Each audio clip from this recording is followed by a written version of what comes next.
അപ്പോൾ നമ്മൾ ഇന്ന് നോക്കാൻ പോകുന്നത് NEP 2020 അഥവാ നാഷണൽ എഡ്യൂക്കേഷൻ പോളിസി 2020 അല്ലേ?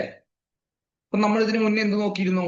NEP അല്ല, NPE 1986 നോക്കിയിട്ടുണ്ടായിരുന്നു. അതേപോലെ NPE ആദ്യത്തെ NPE ഏതായിരുന്നു?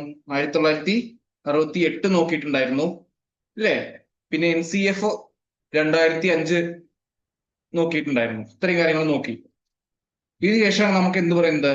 NEP 2020. നമ്മളിപ്പോ കുറച്ച് ദിവസങ്ങളായിട്ട് വളരെ കൂടുതൽ പരീക്ഷകൾക്കും അതേപോലെ നമ്മളുടെ ന്യൂസ് ചാനലുകളിലും ഒക്കെ കേട്ടുകൊണ്ടിരിക്കുന്ന ഒരു കാര്യമാണ് എന്ത്? ന്യൂ എഡ്യൂക്കേഷൻ പോളിസി അഥവാ നാഷണൽ എഡ്യൂക്കേഷൻ പോളിസി. അപ്പൊ ഇത് കുറച്ച് ലെങ്തി ആയിട്ട് ചെയ്ത മലയാളം വീഡിയോസ് അധികമൊന്നും കണ്ടില്ല. നമുക്ക് കുറച്ച് ലെങ്തി ആയിട്ട്, അതായത് ഒന്ന് കീറി മുറിച്ച് തന്നെ ഇതിനെ കുറിച്ച് പഠിക്കേണ്ടതുണ്ട്. കാരണം പരീക്ഷ മാത്രമല്ല, ഇത് നമ്മൾ ഓരോരുത്തരും ഇനി വരാൻ പോകുന്ന നമ്മളുടെ വരും തലമുറയിലുള്ള കുട്ടികളും ഒക്കെ ബാധിക്കുന്ന ഒരു കാര്യമാണ്. അപ്പൊ നമുക്ക് വ്യക്തമായിട്ട് അറിഞ്ഞിരിക്കണം. നമുക്ക് കുറച്ചധികം നേരവണ്ണം വ്യക്തമായിട്ട് കാര്യങ്ങൾ നോക്കാനുണ്ട്. അപ്പൊ UGC നെറ്റിൽ എന്തായാലും ചോദിക്കുന്ന കുറെ സാധനങ്ങളും ഇതിലുണ്ട്. നമുക്ക് എന്തായാലും കാര്യങ്ങളിലോട്ട് കടക്കാം. അപ്പോ ഈ ന്യൂ എഡ്യൂക്കേഷൻ പോളിസി അഥവാ നാഷണൽ എഡ്യൂക്കേഷൻ പോളിസി എങ്ങനെയാ വന്നതെന്ന് പറയണമെങ്കിൽ നമുക്ക് ആദ്യം സസ്റ്റൈനബിൾ ഡെവലപ്മെന്റ് ഗോൾസിനെ കുറിച്ചിട്ടും മില്ലേനിയൽ ഡെവലപ്മെന്റ് ഗോൾസിനെ കുറിച്ചിട്ടും ചെറിയൊരു ധാരണ വേണം. നമുക്ക് ശരിക്കും അതൊരു വേറൊരു സബ്ജക്റ്റ് ആയിട്ട് തന്നെ അല്ലെങ്കിൽ ഒരു വീഡിയോ ആയിട്ട് ഉണ്ടാക്കാനുള്ളതുണ്ട്. പക്ഷെ ഞാൻ ജസ്റ്റ് ഒന്ന് പറഞ്ഞു പോവാം. അപ്പൊ ഈ മില്ലേനിയൽ ഡെവലപ്മെന്റ് ഗോൾസ്, മില്ലേനിയം എന്ന് പറഞ്ഞാൽ എന്താ? 1000 വർഷം കൂടുമ്പോഴല്ലേ മില്ലേനിയം? അങ്ങനെ എന്താണ് 2000-ല്. അപ്പോ 2000-ലാണ് എന്തുള്ളത്? മില്ലേനിയം ഡെവലപ്മെന്റ് ഗോൾസ് അഥവാ MDG ഓക്കെ വന്നത് UN അണ്ടറിൽ. അപ്പോ ഇതിന്റെ അർത്ഥം എന്ന് പറഞ്ഞാൽ ഇവരുടെ ഒരു മെയിൻ എയിം എന്ന് പറഞ്ഞു കഴിഞ്ഞാല് 2016 ആവുമ്പോഴേക്കും അല്ലെങ്കിൽ 2015 ആവുമ്പോഴേക്കും ഒരു 15 കൊല്ലത്തിന്റെ ടൈം സ്പാനിലുള്ള നമുക്കൊരു സസ്റ്റൈനബിൾ ഡെവലപ്മെന്റ് ഗോൾസ് അല്ലെങ്കിൽ സസ്റ്റൈനബിൾ ആയിട്ടുള്ള ഒരു എൻവയോൺമെന്റ് എത്തിക്കണം. അല്ലെങ്കിൽ കുറച്ച് ഗോൾസ് ഇവർ എയിം ചെയ്തിട്ടുണ്ടായിരുന്നു. ഒരു 8 ഗോൾസ്. ആ 8 ഗോൾസ് എന്താന്ന് വെച്ച് കഴിഞ്ഞാൽ ജസ്റ്റ് ഓടിച്ചു പറയാണ്. നമുക്ക് നെറ്റിൽ കുറച്ചുകൂടി ഡീറ്റെയിൽ ആയിട്ട് പഠിക്കണ്ട. എന്നാലും ഇത് പറയുന്നതിന്റെ ഭാഗമായിട്ടൊന്ന് പറഞ്ഞു പോവാം. അപ്പൊ ഇത് ഒന്നാമത്തെ ഗോൾ എന്താന്ന് പറഞ്ഞു കഴിഞ്ഞാൽ ഇറാഡിക്കേറ്റ് എക്സ്ട്രീം പോവർട്ടി, അതിദാരിദ്ര്യം. അതേപോലെ അതിദാരിദ്ര്യവും വിശപ്പും നമ്മൾ എന്ത് ചെയ്യണം? ഇറാഡിക്കേറ്റ് ചെയ്യണം. അതേപോലെ എന്താ രണ്ടാമത്തെ ഗോൾ എന്ന് പറഞ്ഞു കഴിഞ്ഞാൽ achieve universal primary education. University എല്ലാവർക്കും എന്താണ്? പ്രൈമറി എഡ്യൂക്കേഷൻ ഒരു എത്തിക്കണം. അതേപോലെ മൂന്നാമത്തെ പറയുന്നത് gender equality and woman empower ആണ് വരുന്നത്. നാലാമത്തെ വരുന്നത് ചൈൽഡ് മോർട്ടാലിറ്റി വരുന്നുണ്ട്. അഞ്ചാമത്തെ ഗോളായിട്ട് പറയുന്നത് മെറ്റേണൽ ഹെൽത്ത് ആണ്. ആറാമത്തെ ഗോളായിട്ട് പറയുന്നത് to combat HIV, AIDS, malaria അങ്ങനത്തെ രോഗങ്ങളിൽ നിന്നും കോമ്പാക്ട് ചെയ്യുക എന്നുള്ളതാണ് പറയുന്നത്. ഏഴാമത് വരുന്നത് എന്ന് പറഞ്ഞു കഴിഞ്ഞാൽ ഒരു എൻവയോൺമെന്റൽ സ്റ്റെബിലിറ്റിയും.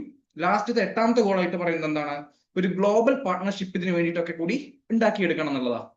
അപ്പൊ ജസ്റ്റ് എന്തായാലും ഇത് പറഞ്ഞു എന്നേ ഉള്ളൂ. ഇത് എന്തായാലും ഒരു വീഡിയോ ആയിട്ട്, സെപ്പറേറ്റ് വീഡിയോ ആയിട്ട് 10 മിനിറ്റ് 15 മിനിറ്റ് വീഡിയോ ആയിട്ട് നമ്മൾ എന്തായാലും ചെയ്യുന്നുണ്ടാവും. അത് കഴിഞ്ഞിട്ട് 2000 ഇത് കഴിഞ്ഞിട്ട് എന്തായി? 15 കൊല്ലം കഴിഞ്ഞു. 15 കൊല്ലം കഴിഞ്ഞപ്പോഴും ലോകത്തിലത്തെ അതിദാരിദ്ര്യം ഒന്നും ഇപ്പോഴും മാറിയിട്ടില്ലല്ലോ. അപ്പൊ എന്ത് ചെയ്തു? 2015 ന്യൂയോർക്കിൽ വെച്ചിട്ട് എന്ത് ചെയ്തു? പുതിയൊരു മീറ്റിംഗ് കൂടി UN അണ്ടറിൽ. അങ്ങനെ എന്ത് ചെയ്യാണ്? നേരത്തെ എത്ര ഗോൾ? മില്ലേനിയം ഡെവലപ്മെന്റ് ഗോൾസിൽ എത്രയായിരുന്നു? 8 ഗോളായിരുന്നു. 2015 എന്ത് വന്നു? അപ്പോ അടുത്തതായിട്ട് സസ്റ്റൈനബിൾ ഡെവലപ്മെന്റ് ഗോൾസ് വരികയാണ്. Okay, sustainable development goals. ഇതിന്റെ ടൈം സ്പാൻ എന്ന് പറഞ്ഞാൽ 2015 2030 ഒക്കെ ആകുമ്പോഴേക്കും നമ്മളുടെ ലോകം അച്ചീവ് ചെയ്യേണ്ട കുറച്ച് എയിംസ് ഒക്കെ പറഞ്ഞിട്ടാണ് പറയുന്നത്. അതിന്റെ അണ്ടറിൽ ഒരു 17 ഗോൾസ് ഉണ്ടായിരുന്നു. 17 ഗോൾസ് ഉണ്ടായിരുന്നു. അതേപോലെ 232 ഇൻഡിക്കേറ്റേഴ്സ് ഉണ്ടായിരുന്നു. പറഞ്ഞു എന്നേ ഉള്ളൂ കേട്ടോ. ഇതൊക്കെ നോട്ട് ചെയ്യേണ്ടവർക്ക് നോട്ട് ചെയ്ത് പോകാം. 17 ഗോൾസ് ഉണ്ടായിരുന്നു. 169 ടാർഗറ്റ് ഉണ്ടായിരുന്നു. ഇതൊക്കെ എന്തായാലും ഒന്നുകൂടി പറയും നമ്മള്. ഓക്കെ, അപ്പോ അതിൽ വരുന്ന ഒരു നാലാമത്തുള്ള ഒരു ഗോളാണ് എന്ത്? എല്ലാവർക്കും യൂണിവേഴ്സൽ ആയിട്ട് എന്തെത്തിക്കുക? ക്വാളിറ്റി എഡ്യൂക്കേഷൻ എല്ലാവർക്കും എത്തിക്കുക എന്നുള്ളത്. അതിൽ ഒന്നാമത്തെ ഗോളൊക്കെ വരുന്നത് നോ പോവർട്ടി, രണ്ടാമത്തെ സീറോ ഹങ്കർ, അതേപോലെ ഹെൽത്തിന് കുറച്ചും കൂടി ഹെൽത്തും വെൽബീയിങ്, ഗുഡ് ഹെൽത്ത് വെൽബീയിങ് അങ്ങനെ പറഞ്ഞിട്ടുള്ളതാണ്. 17 ഞാൻ കറക്റ്റ് ഓർക്കുന്നില്ല. എന്തായാലും നമുക്ക് എന്തായാലും ചെയ്യാം. അപ്പൊ ഇതിലത്തെ നാലാമത്തെ ഗോളായിട്ട് വന്നിരുന്നായിരുന്നു എന്ത്? ക്വാളിറ്റി എഡ്യൂക്കേഷൻ ഫോർ ആൾ എന്നുള്ളത്. അപ്പൊ അതിന്റെ ഭാഗമായിട്ടാണ് എന്ത് വരുന്നത്? പിന്നീട് 2020 നമ്മളുടെ ന്യൂ എഡ്യൂക്കേഷൻ പോളിസി അഥവാ നാഷണൽ എഡ്യൂക്കേഷൻ പോളിസി വരുന്നുണ്ട്. നമ്മളുടെ തൊട്ട് മുന്നത്തെ നാഷണൽ എഡ്യൂക്കേഷൻ പോളിസി 1986 അത് കഴിഞ്ഞിട്ട് ഇപ്പൊ എത്ര വർഷമായി? 34 വർഷത്തോളം കഴിഞ്ഞിട്ടാണ് നമുക്ക് പുതിയൊരു ന്യൂ എഡ്യൂക്കേഷൻ പോളിസി വരുന്നത്. അപ്പോ ഇതെന്താണ്? നാഷണൽ എഡ്യൂക്കേഷൻ പോളിസി എന്താ? 21st സെഞ്ചുറിയിലത്തെ ആദ്യത്തെ എഡ്യൂക്കേഷൻ പോളിസിയാണ്, ഇന്ത്യയിലത്തെ ആദ്യത്തെ എഡ്യൂക്കേഷൻ പോളിസിയാണ്. NCF എന്താണ്? NCF അല്ല കേട്ടോ. NCF 2005 വന്നു വെച്ചാലും അതൊരു കരിക്കുലം ഫ്രെയിം വർക്ക് ആയിട്ടാണ് വന്നിട്ടുള്ളത്, എഡ്യൂക്കേഷൻ പോളിസി ആയിട്ടല്ല. ഓക്കെ, അപ്പൊ ആദ്യത്തെ എഡ്യൂക്കേഷൻ പോളിസി ഏതാണെന്ന് ചോദിച്ചു കഴിഞ്ഞാൽ NEP 2020 എന്നാണ് നമ്മൾ പറയുന്നത്. അപ്പോ ഈ കാണുന്ന PPT ചിലപ്പോൾ കുറച്ച് ലെങ്തി ആയിട്ട് തോന്നുന്നുണ്ടാവും. മുന്നത്തെ PPTകളെ പോലെ അല്ലാതെ ഒരു ഷോർട്ട് പോയിന്റുകളായിരിക്കില്ല ഇതിൽ ഉണ്ടാവുന്നത്. ഞാൻ മെയിൻ ആയിട്ട് ആ NEP 2020 സർക്കുലറിൽ മൊത്തം വായിച്ചിട്ട് അതിൽ നിന്നുള്ള വേർഡ്സ് തന്നെ കറക്റ്റ് അതേപോലെ തന്നെയാണ് എടുത്തിട്ടുള്ളത്. ഇമ്പോർട്ടന്റ് ആയിട്ടുള്ള സാധനങ്ങൾ നമ്മൾ ഹൈലൈറ്റ് ചെയ്ത് വെക്കുന്നുണ്ട്. അപ്പോ അതെല്ലാം പോലെ അതേപോലെ നോട്ട് ഉണ്ടാക്കണം എന്ന് ഞാൻ പറയുന്നില്ല, പക്ഷേ അതിലത്തെ ഇമ്പോർട്ടന്റ് ആയിട്ടുള്ള കുറച്ച് വേർഡ്സ് ഉണ്ടാവും, അത് നമ്മൾ എപ്പോഴും ആലോചിച്ച് വെക്കണം. വലിയ PPT ആണെന്ന് കണ്ടിട്ട് പേടിക്കൊന്നും വേണ്ട. ഓക്കെ, അപ്പൊ ഇത് നമുക്ക് ഒരു 3 സെക്ഷൻ ആയിട്ട് നമുക്കിത് പഠിക്കാം. ആദ്യത്തെ സെക്ഷൻ വരുന്നത് എന്താ? സ്കൂൾ എഡ്യൂക്കേഷൻ, നമ്മളുടെ സ്കൂളിലുള്ള വിദ്യാഭ്യാസം. രണ്ടാമത് വരുന്നത് ഹയർ എഡ്യൂക്കേഷൻ അഥവാ ഹയർ സെക്കൻഡറി, അതിന് മുകളിലുള്ള ഡിഗ്രി PG തലങ്ങളിലോട്ടുള്ള അല്ലെങ്കിൽ റിസർച്ച് തലങ്ങളിലോട്ടുള്ള വിദ്യാഭ്യാസം. പിന്നെ ബാക്കി കുറച്ച് മിസലേനിയസും അതേപോലെ ടീച്ചേഴ്സിന്റെ കാര്യങ്ങളൊക്കെ കൂടിയിട്ട് വരുന്ന മൂന്നാമത്തെ സെക്ഷനും കൂടി. അപ്പൊ നമ്മൾ ഇന്നത്തെ വീഡിയോയിൽ നമ്മൾ സ്കൂൾ എഡ്യൂക്കേഷൻ മാത്രമാണ് കവർ ചെയ്യാൻ പോകുന്നത്. ബാക്കി രണ്ടാമത്തെ മൂന്നാമത്തെ സെക്ഷൻ അടുത്ത വീഡിയോയിൽ നമ്മൾ എന്തെങ്കിലും കവർ ചെയ്യുന്നുണ്ടാവും. ഓക്കെ, അപ്പോ അതിന്റെ ഇൻട്രൊഡക്ഷനിൽ ഇതാ പറയുന്നത്, നമ്മൾ നേരത്തെ പറഞ്ഞ പോലെ goal 4 of sustainable development goals. 4ാമത്തെ ഗോൾ, സസ്റ്റൈനബിൾ ഡെവലപ്മെന്റ് ഗോൾസിലത്തെ 4ാമത്തെ ഗോൾ എന്തായിരുന്നു? Ensure inclusive and equitable quality education. എന്ത് എഡ്യൂക്കേഷനാ? വെറും എഡ്യൂക്കേഷൻ അല്ല കേട്ടോ, ഈ ക്വാളിറ്റിക്ക് ഭയങ്കര ഇമ്പോർട്ടൻസ് ഉണ്ട്. Quality education and promote life long learning opportunities for all by 2030. 2030 ആകുമ്പോഴേക്കും നമ്മൾ പറഞ്ഞു ഇല്ലേ, 2030 ആകുമ്പോഴേക്കും എത്തിക്കുക എന്നുള്ളത്. ഇതൊക്കെയാണ് സസ്റ്റൈനബിൾ ഡെവലപ്മെന്റ് ഗോൾസ്. വേണ്ടവർക്കൊന്ന് പോസ് ചെയ്തിട്ട് ജസ്റ്റ് ഒന്ന് വായിച്ചു നോക്കാം. 17 ഗോൾസുകളാണ് ടോട്ടൽ ആയിട്ട് ഉണ്ടായിരുന്നത്. ഓക്കെ, അപ്പൊ എന്താ പറയുന്നത്? എഡ്യൂക്കേഷൻ, ഇതിന്റെ ഫസ്റ്റ് വരിയായിട്ട് വരുന്നത് എന്താ? നമ്മളുടെ ന്യൂ എഡ്യൂക്കേഷൻ പോളിസിയുടെ ആദ്യത്തെ വരി. ഇതൊന്നും പഠിക്കേണ്ടതല്ല, എന്നാലും എഴുതി വെച്ചു എന്നുള്ളൂ. Education is fundamental for achieving full human potential. ഒരു മനുഷ്യന്റെ ഫുൾ പൊട്ടൻഷ്യൽ എത്തിക്കാൻ വേണ്ടിയിട്ട് ആരെ കൊണ്ടാണ് സാധിക്കുന്നത്? എഡ്യൂക്കേഷനെ കൊണ്ടാണ് സാധിക്കുന്നത്. പിന്നെ എന്തൊക്കെയാ? Developing and equitable and just society and promoting national development. ഇതിനൊക്കെ വേണ്ടിയിട്ടുള്ള ഏറ്റവും ഫണ്ടമെന്റൽ ആയിട്ടുള്ള ഒരു കാര്യം എന്താണ്? എഡ്യൂക്കേഷൻ ആണ്. ഇപ്പൊ കുട്ടികൾ ഇത്രയും കാലം നമ്മൾ എന്താ പഠിച്ചിരുന്നത്? കാണാതെ പഠിക്കുകയായിരുന്നു. എന്താണെന്ന് അറിയാതെ പഠിക്കുന്നു, എന്താണെന്ന് അറിയില്ല, പക്ഷെ പഠിക്കുന്നുണ്ടാവും നമ്മൾ. പക്ഷെ അതിനെക്കാട്ടും ഇമ്പോർട്ടന്റ് എന്താണ്? നമ്മൾ എങ്ങനെയാണ് പഠിക്കേണ്ടതെന്ന് കൂടി പഠിക്കണം എന്നുള്ളതാണ്. ലേൺ ഹൗ ടു ലേൺ എന്നാണ് എന്ത് പറയുന്നത്, ന്യൂ എഡ്യൂക്കേഷൻ പോളിസിയിൽ പറയുന്നത്. എങ്ങനെയാണ് പഠിക്കേണ്ടതെന്ന് കൂടി പഠിക്കണം. വെറുതെ എന്തെങ്കിലും കാണാപ്പാഠം പഠിക്കാണ്ട് കുറച്ചും കൂടി ക്രിയേറ്റീവ് ആയിട്ട്, മൾട്ടി ഡിസിപ്ലിനറി ആയിട്ട്, ഈ 2 വാക്കുകളും ഇമ്പോർട്ടന്റ് ആണ്, നോട്ട് ചെയ്ത് വെച്ചോളൂ. ക്രിയേറ്റീവ് ആൻഡ് മൾട്ടി ഡിസിപ്ലിനറി ആയിട്ട് പഠിക്കുക എന്നുള്ളത്. അതേപോലെ എന്താ? And how to innovate, adapt and absorb new material in novel and changing fields. നമ്മളുടെ മാറിക്കൊണ്ടിരിക്കുന്ന കാലഘട്ടത്തില് നമുക്ക് പുതുതായിട്ട് വരുന്ന ഈ AI-യും ഡാറ്റാബേസും ഡാറ്റ സയൻസും ഒക്കെ മാറിക്കൊണ്ടിരുന്ന ഓരോ കാലഘട്ടത്തില് അതിനനുസരിച്ചിട്ട് പുതിയ ടെക്നോളജീനെ നമ്മൾ എന്ത് ചെയ്യണം? അബ്സോർബ് ചെയ്തിട്ട് പഠിക്കേണ്ടത് എങ്ങനെയാണെന്ന് മനസ്സിലാക്കണം. Pedagogy must evolve to make education more experiential. Experiential എന്ന് പറഞ്ഞു കഴിഞ്ഞാൽ എന്താ? നമുക്ക് അനുഭവിക്കാൻ പറ്റുന്ന തരത്തിലുള്ള അല്ലെങ്കിൽ എന്താ ഹോളിസ്റ്റിക് എന്ന് പറഞ്ഞു കഴിഞ്ഞാൽ ഒരു 360 ഡിഗ്രി ആയിട്ടുള്ള, അതായത് ഈ പഠനത്തിലുള്ളതും പഠനത്തിന് പുറത്തുള്ളതുമായിട്ടുള്ളത്, കരിക്കുലർ കോ കരിക്കുലർ ആക്ടിവിറ്റീസ് കൂടി ചേർന്നിട്ടുള്ളത്, ആർട്സ്, സയൻസ്, സ്പോർട്സ്, ലിറ്ററേച്ചർ, അങ്ങനെ എല്ലാ കാര്യങ്ങളും, കുട്ടിയുടെ ബിഹേവിയറിസം എല്ലാം കൂടി ചേർന്ന് കഴിഞ്ഞിട്ട് ഒരുമിച്ചിട്ട് വരുന്ന സാധനമാണ് എന്ത്? ഹോളിസ്റ്റിക് ഡെവലപ്മെന്റ് എന്ന് പറയുന്നത്. Integrated inquiry driven discovery based learning ആയിരിക്കും എന്ത് ചെയ്യേണ്ടത്? നമ്മൾ കൂടുതലായിട്ട് ഫോക്കസ് ചെയ്യേണ്ടതെന്നാണ് എന്ത് പറയുന്നത്, നമ്മളുടെ നാഷണൽ എഡ്യൂക്കേഷൻ പോളിസിയുടെ ആദ്യത്തെ പേജിൽ നിന്ന് നമ്മളെ ബോധിപ്പിക്കാൻ നോക്കുന്നത്. അപ്പോൾ ഇതിന്റെ ഭാഗമായിട്ട് നമുക്ക് കുറെ പ്രശ്നങ്ങളൊക്കെ ഈ അടുത്ത കാലത്ത് ഉണ്ടായിട്ടുണ്ട്. നമ്മൾ ആ പ്രശ്നങ്ങളിലോട്ടൊന്നുമല്ല പോകുന്നത്, അതിനെ വിമർശനാത്മകമായിട്ട് കാണേണ്ട ഒരു വീഡിയോയും അല്ല ഇത്. അപ്പൊ നമുക്ക് ഇതിൽ ഉണ്ടായിരുന്ന കാര്യങ്ങൾ എന്തൊക്കെയാ അലച്ച, ഈ പേപ്പറിൽ അലച്ച ആ PDF പറഞ്ഞ കാര്യങ്ങൾ, നമുക്ക് പരീക്ഷയ്ക്ക് വരുന്ന കാര്യങ്ങൾ എന്തൊക്കെയെന്ന് മാത്രമാണ് നമ്മളിപ്പോ നോക്കി പോകുന്നത്. അപ്പോ അതിൽ നോക്കൂ, ഈ വർഷങ്ങളൊക്കെ ഇതിൽ വളരെ ഇമ്പോർട്ടന്റ് ആണ്. മുന്നത്തെ കുറെ പരീക്ഷകൾക്ക് ഈ വർഷങ്ങൾ കുറെ ചോദിച്ചിട്ടുണ്ട്. മുന്നത്തെ UGC നെറ്റുകളിലാണെച്ചാലും വേറെ PVക്ക് നോക്കിക്കഴിഞ്ഞാൽ ഈ വർഷങ്ങൾ ഇടയ്ക്കിടയ്ക്ക് കാണാം നമുക്ക്. എന്താ? India to have an education system by 2040, 2040 ആകുമ്പോഴേക്കും, that is second to none with equitable access. നമ്മൾ നേരത്തെ പറഞ്ഞില്ലേ, equitable access to highest quality education. എല്ലാവർക്കും സമത്വപരമായിട്ട് ആക്സസ് ഉള്ള, എല്ലാവർക്കും ഒരേപോലെ ആക്സസ് കിട്ടുന്ന ഒരു ഹൈ ക്വാളിറ്റി എഡ്യൂക്കേഷൻ എല്ലാ കുട്ടികൾക്കും എത്തിക്കാം എന്ന് 2040 ആകുമ്പോഴേക്കും എന്നുള്ളതാണ് എയിം, മെയിൻ ആയിട്ടുള്ള ഒരു എയിം. അപ്പൊ ഈ വർഷം ആലോചിച്ച് വെക്കുക, highest quality education with equitable access എന്നൊക്കെയാ 2040 ആകുമ്പോഴേക്കും എത്തിക്കാം. പിന്നെ അതേപോലെ എന്താ പറയുന്നത്, കുട്ടിയുടെ ഫൗണ്ടേഷണൽ കപ്പാസിറ്റി എന്ന് പറഞ്ഞു കഴിഞ്ഞാൽ നമുക്ക് FLN എന്നൊക്കെ വേണമെച്ചാൽ പറയാം. FLN എന്ന് പറഞ്ഞാൽ എന്താ, foundation literature and literacy and numeracy അല്ലെ, foundational literacy and numeracy. Literacy എന്ന് പറഞ്ഞാൽ നമുക്ക് എഴുതാനും വായിക്കാനുള്ള കഴിവ്, ന്യൂമറസി എന്ന് പറഞ്ഞു കഴിഞ്ഞാൽ നമുക്ക് മാത്തമാറ്റിക്സ് കണക്ക് കൂട്ടാനും കുറയ്ക്കാനും കുട്ടിക്കുള്ള ഒരു ബേസിക് കപ്പാസിറ്റി.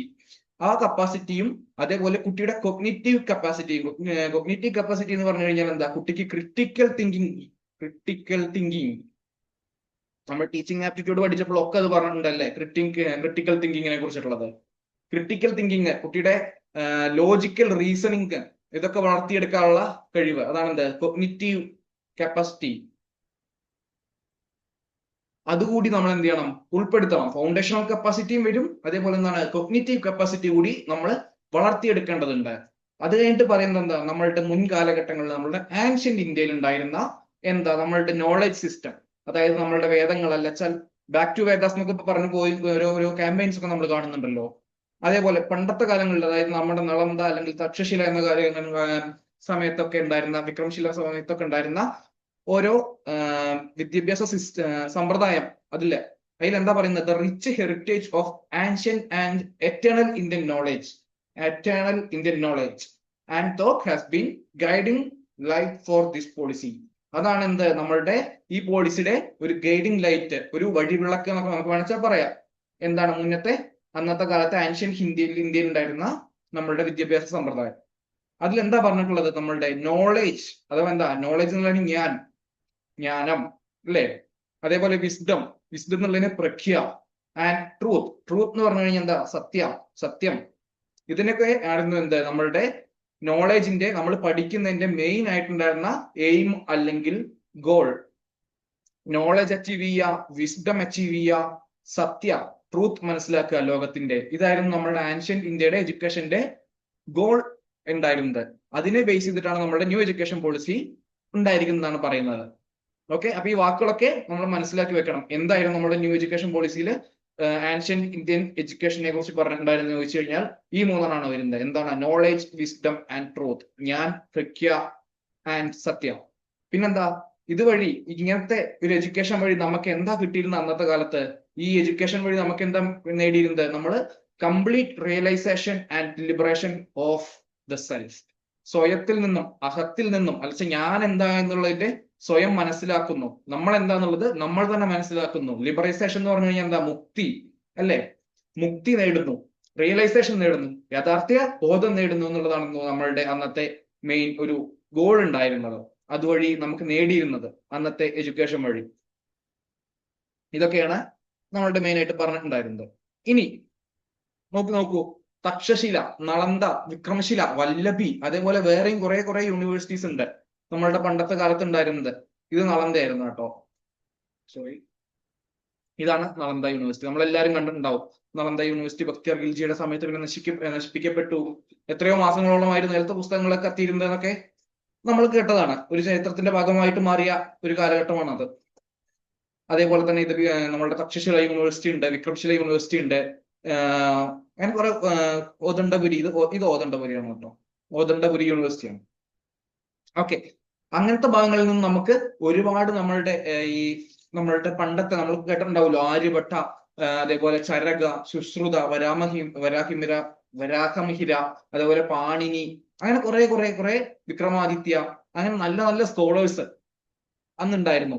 അപ്പൊ ഈ യൂണിവേഴ്സിറ്റികളിലൊക്കെ അന്ന് എങ്ങനെയായിരുന്നു, മൾട്ടി ഡിസിപ്ലിനറി ടീച്ചിങ്, ഒന്നുകിൽ വൊക്കേഷണൽ ആയിട്ടുള്ള ഹയസ്റ്റ് സ്റ്റാൻഡേർഡ് ആയിട്ടുള്ള ടീച്ചിങ് ഉണ്ടായിരുന്നു. അന്നത്തെ കാലത്ത് നമ്മൾ കേട്ടിട്ടുണ്ടല്ലോ, പല ഭാഗങ്ങളിൽ നിന്ന്, യൂറോപ്പിൽ നിന്നടക്കം ഇന്ത്യയിലോട്ട് നളന്ദ സർവകലാശാലയിൽ നിന്ന് പഠിക്കാൻ വന്നിരുന്ന സ്കോളേഴ്സ് ഉണ്ടായിരുന്നു എന്നുള്ളതൊക്കെ. അന്നത്തെ മെയിൻ ആയിട്ട് ഉണ്ടായിരുന്ന സർവകലാശാലകൾ മിക്കതും ഒരു ബുദ്ധിസ്റ്റ് സർവകലാശാലകളൊക്കെ ആയിരുന്നു. പറഞ്ഞു എന്നുള്ളൂ. ഓക്കെ, പിന്നെന്താ ഉള്ളത്, re establish teachers at all levels.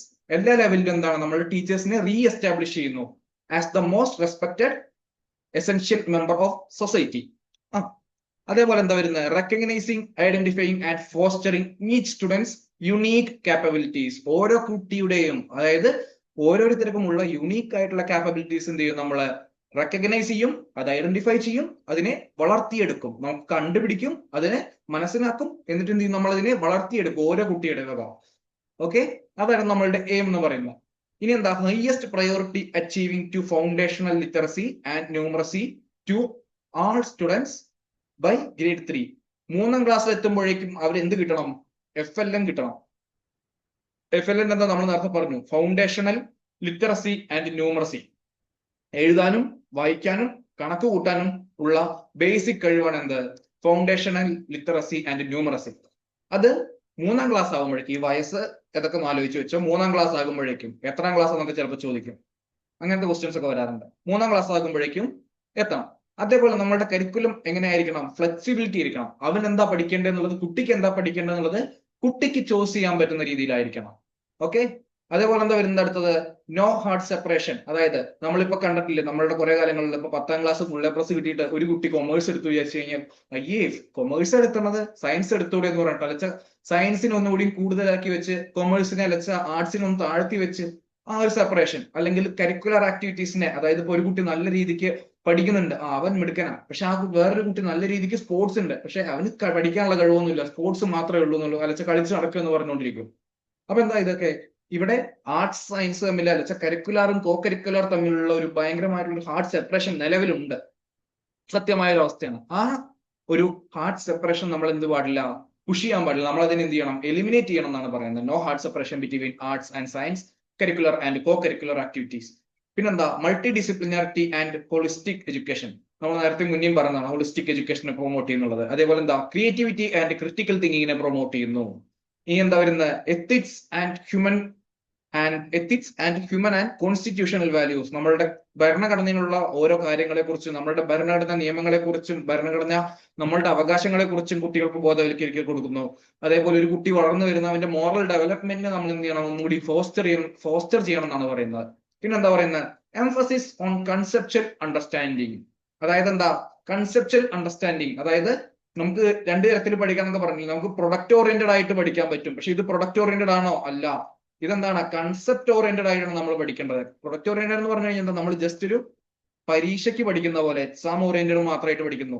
നമ്മൾ എന്തോ പഠിക്കുന്നു, പരീക്ഷയ്ക്ക് പോയിട്ട് എന്തോ ഛർദ്ദിക്കുന്നു, അല്ലേ.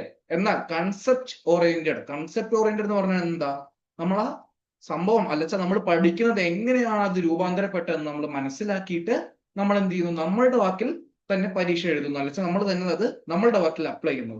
ഒരു കോംപ്രഹെൻസീവ് ടൈപ്പ് ആയിട്ട് നമ്മളത് അപ്ലൈ ചെയ്യുന്നു. കുട്ടിക്ക് കുട്ടിയുടെ ഭാഷയിലോട്ട് മാറ്റി കുട്ടിക്ക് മനസ്സിലാവുന്ന കാര്യങ്ങൾ കൺസെപ്റ്റ് വൈസ് മനസ്സിലാക്കിയിട്ട് പഠിക്കണം എന്നാണ് പറയുന്നത്. ഇനി നോക്കൂ, ഫുൾ ഇക്വിറ്റി ആൻഡ് ഇൻക്ലൂഷൻ, എല്ലാവരെയും ഒരേപോലെ ഉൾക്കൊള്ളിക്കുക. അതേപോലെ എന്താ, light but tight regulatory framework. Okay, വാക്കൊക്കെ ആലോചിച്ച് വെച്ചോളൂ. Light but tight regulatory framework എങ്ങനെയായിരിക്കണം, അതിന്റെ ഒരു ചട്ടക്കൂട് എങ്ങനെയായിരിക്കണം എന്ന് പറയണ, ലൈറ്റ് ആയിരിക്കണം. കുട്ടികൾക്ക് പഠിക്കാനുള്ളത് എന്തായിരിക്കണം, കുറെ ലൈറ്റ് ആയിരിക്കണം. പക്ഷെ അത് ഒഴിവാക്കി അലച്ചാൽ ഉഴപ്പി നടക്കാൻ വരുന്ന രീതിയിലല്ല, കുറച്ചും കൂടി വ്യക്തമായ കാര്യങ്ങളായിരിക്കണം അതിൽ പഠിക്കാനുള്ള കാര്യങ്ങളായിട്ട് ഉണ്ടാവേണ്ടത്. കോറായിട്ടുള്ള കാര്യങ്ങളായിരിക്കണം കുട്ടികൾക്ക് പഠിക്കാൻ വേണ്ടി വരുന്നത്. Education is A public service എന്ന് കൂടി പറയുന്നുണ്ട്. പിന്നെന്താ, റെസ്പെക്ട് ടുവേർഡ്സ് ഫണ്ടമെന്റൽ ഡ്യൂട്ടീസ്. നമ്മളുടെ ഭരണഘടന, നമ്മളുടെ അവകാശങ്ങളുണ്ട്, നമ്മള് കടമകളുണ്ട്. ഫണ്ടമെന്റൽ ഡ്യൂട്ടീസ് എന്താണ്, നമ്മളുടെ ഭരണഘടനാ കടമകൾ എവിടുന്ന, 1956 അല്ലെ ഭരണഘടന ഉണ്ടാവുന്ന സമയത്ത് എന്തായിരുന്നു ഉണ്ടായിരുന്നത്, നമ്മളുടെ 51A നമ്മളുടെ 51A USSRൽ നിന്ന്, അല്ലെ, USSRൽ നിന്നല്ലേ നമ്മളുടെ ഫണ്ടമെന്റൽ ഡ്യൂട്ടീസ് അംബേദ്കറിന്റെ കടമെടുത്തിരിക്കുന്നത്, അല്ലെ. അംബേദ്കറിനല്ല, ഒരു കോൺസ്റ്റിറ്റ്യൂഷണൽ കമ്മിറ്റി മൊത്തം ഉണ്ടായിരുന്നു. നമ്മൾ പറയുമ്പോൾ അംബേദ്കർ എന്ന് പറയുന്നുള്ളൂ.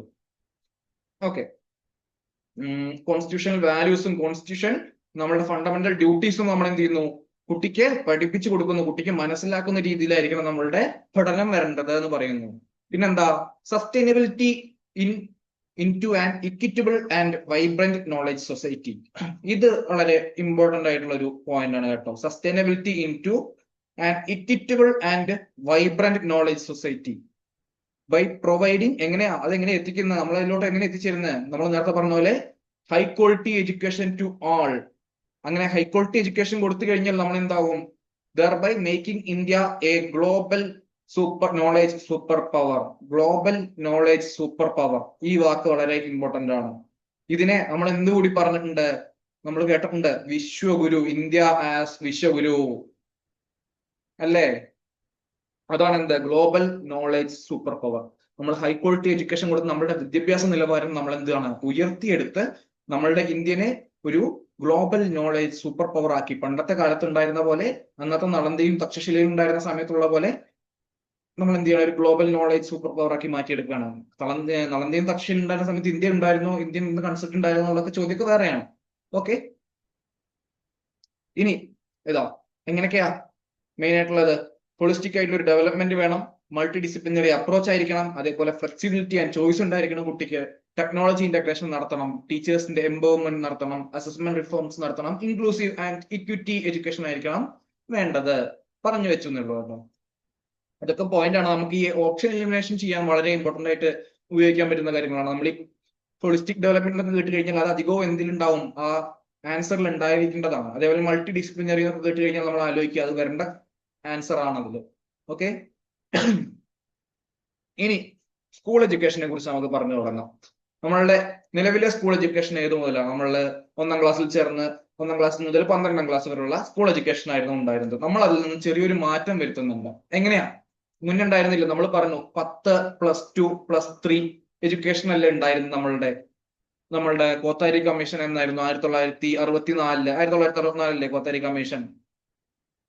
കോത്താരി കമ്മീഷൻ പറഞ്ഞിട്ടല്ല 1964 നമുക്ക് 10+2+3 എന്നുള്ള ഫോം വരണം എന്നൊക്കെ പറഞ്ഞത്. അതേപോലെ അത് NEP NPE 1968 ആയിട്ട് ചെറുതായിട്ട് വരികയൊക്കെ ചെയ്തിരുന്നില്ലേ?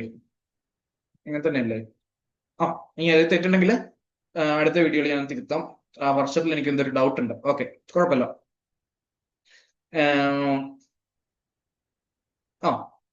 അപ്പോ അതിന്ന് മാറ്റം വരുത്തിയിട്ട് നമ്മൾ എന്ത് ചെയ്യാണ്? ഒരു പുതിയ സ്ട്രക്ചറിലോട്ട് മാറണം. ഏതാ സ്ട്രക്ചർ? 5+3+3+4. വളരെ വളരെ ഇമ്പോർട്ടന്റ് ആണ്. ഏതാണ് സ്ട്രക്ചർ? 5-3-3-4. നിങ്ങളിപ്പോ ന്യൂസ് ഒക്കെ കണ്ടിരുന്നെങ്കിൽ ഇത് എപ്പോഴും കണ്ടുകൊണ്ടിരിക്കുന്നുണ്ടാവും. 5-3-3-4 എന്നുള്ള ഭാഗത്തോട്ടാണ് പോകുന്നത്. ഈ 5-3-3-4 ഏത് മുതൽ ഏത് വരെയാ? 3 വയസ്സ് മുതൽ 18 വയസ്സ് വരെയുള്ള എഡ്യൂക്കേഷൻ ആണ് എന്തായിട്ട് മാറുന്നത്? നമ്മളുടെ സ്കൂൾ എഡ്യൂക്കേഷൻ 5-3-3-4 എന്നുള്ള സ്ട്രക്ചറിലോട്ട് മാറുകയാണ്. അപ്പോ ഏതൊക്കെയാ സ്ട്രക്ചർ? നമ്മളുടെ നേരത്തെ നോക്കൂ. കുട്ടിക്ക് 2 വയസ്സുണ്ടായിരുന്നപ്പോൾ ഉണ്ടായിരുന്ന കാര്യങ്ങൾ മുതൽ എന്താണ് 6-16 ആയപ്പോ എങ്ങനെയായി? ഓക്കെ, കുട്ടി നമ്മളെന്താ 1ാം ക്ലാസ് 2ാം ക്ലാസ് അതേപോലെ 10 ക്ലാസ് വരെ എന്ത് പഠിച്ചു? കുട്ടി 1ാം ക്ലാസ് 2ാം ക്ലാസ് 3ാം ക്ലാസ് അങ്ങനെ പഠിച്ചു. അതിനുശേഷം എന്ത് ചെയ്തു? 2 ക്ലാസ് +1 +2 പഠിച്ചു. എന്നാൽ അതിന് പകരം ഇനി ഇവിടെ ഉണ്ടാവാൻ പോകുന്നത് എങ്ങനെയാ? ആദ്യം ഒരു 4 സ്റ്റേജ് ആയിട്ട് വെച്ചിട്ടില്ലേ? അതിൽ ആദ്യത്തെ സ്റ്റേജിനെ പറയുന്നതാണ് എന്ത്? Foundational stage. ഓക്കെ, ഇമ്പോർട്ടന്റ് ആണ് ഫൗണ്ടേഷണൽ സ്റ്റേജ്. ഫൗണ്ടേഷണൽ സ്റ്റേജ് ഉണ്ട്. അതേപോലെ അടുത്ത് വരുന്ന എന്താണ്? നമ്മളുടെ പ്രിപ്പറേറ്ററി സ്റ്റേജ്. 2ാമത്തെ സ്റ്റേജ് ആണ് എന്ത്? Preparatory stage.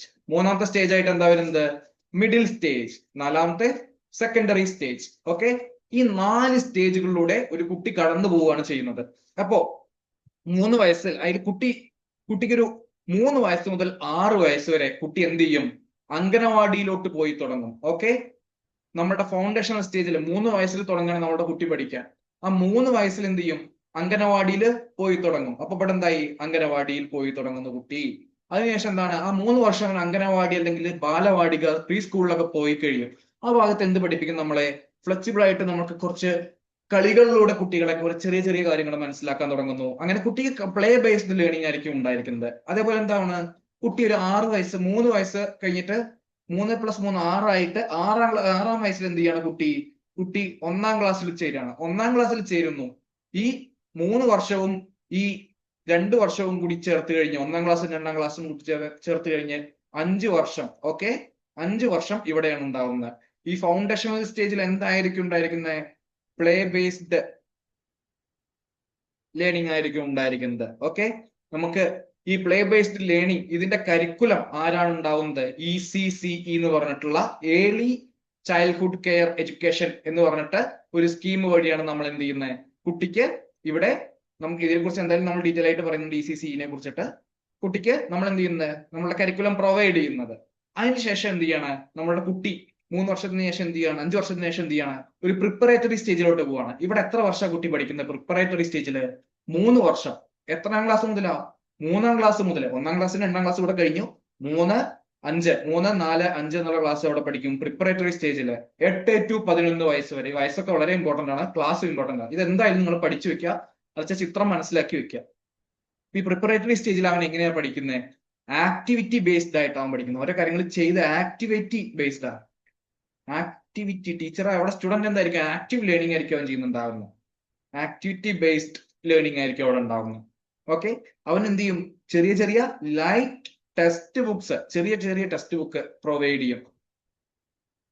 ഓക്കെ, കുട്ടിക്ക് ചെറിയ ചെറിയ ടെക്സ്റ്റ് ബുക്ക് പ്രൊവൈഡ് ചെയ്യും. അതേപോലെ നമ്മളുടെ പഠനം എങ്ങനെയായിരിക്കും ഒന്നും കൂടി ഇന്ററാക്റ്റീവ് ക്ലാസ് റൂം വഴിയായിരിക്കും. ടീച്ചറും കുട്ടിയും കൂടി സംസാരിച്ച് ഇന്ററാക്റ്റീവ് ആയിട്ടായിരിക്കും പഠിക്കുന്നുണ്ടാകുന്നത്.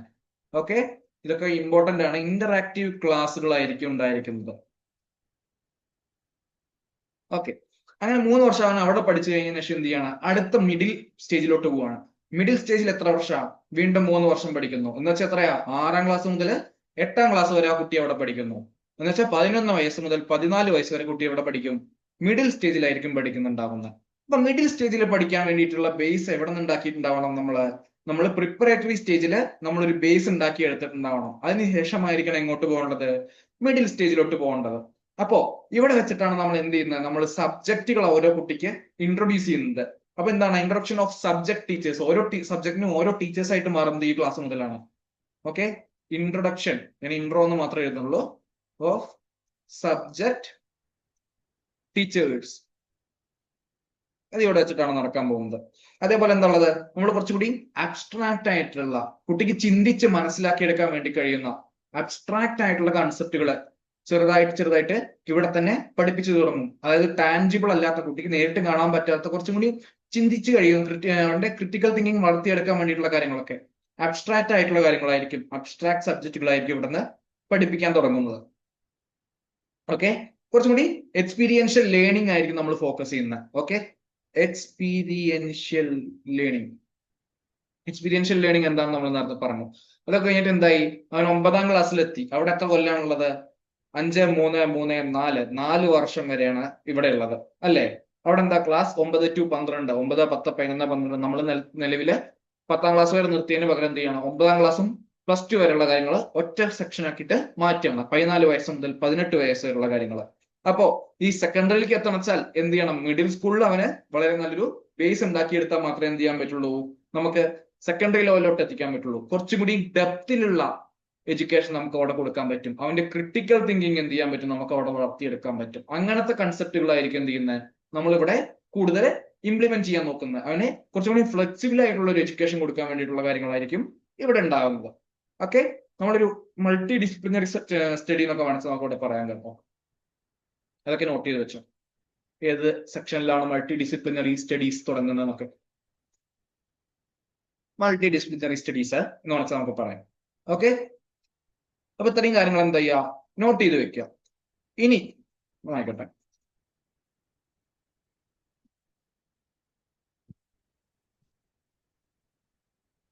കുറെയൊക്കെ നമുക്ക് പറഞ്ഞാൽ തന്നെ മനസ്സിലാവുന്ന കുറെ കാര്യങ്ങളുണ്ട്. നമുക്ക് പിന്നെ ലോജിക്കലി നമുക്ക് ആലോചിച്ചെടുക്കാം ആൻസേഴ്സും ഇതൊക്കെ കാണുമ്പോൾ ഏതായിരിക്കും എന്നുള്ളത്. കുറച്ച് കാര്യങ്ങൾ വർഷങ്ങളും ഇതൊക്കെ എന്തായാലും നമ്മൾ കാണാതെ മനസ്സിലാക്കി ഊഹിച്ച് പഠിച്ചെടുക്കേണ്ടി വരും. അത് വെച്ചാൽ നമ്മൾ കോഡോ എന്താ വെച്ചാൽ ഉണ്ടാക്കിയിട്ട് പഠിക്കേണ്ടി വരും. അത് വെച്ചാൽ ലോജിക്ക് വെച്ച് പഠിച്ചാലും മതി.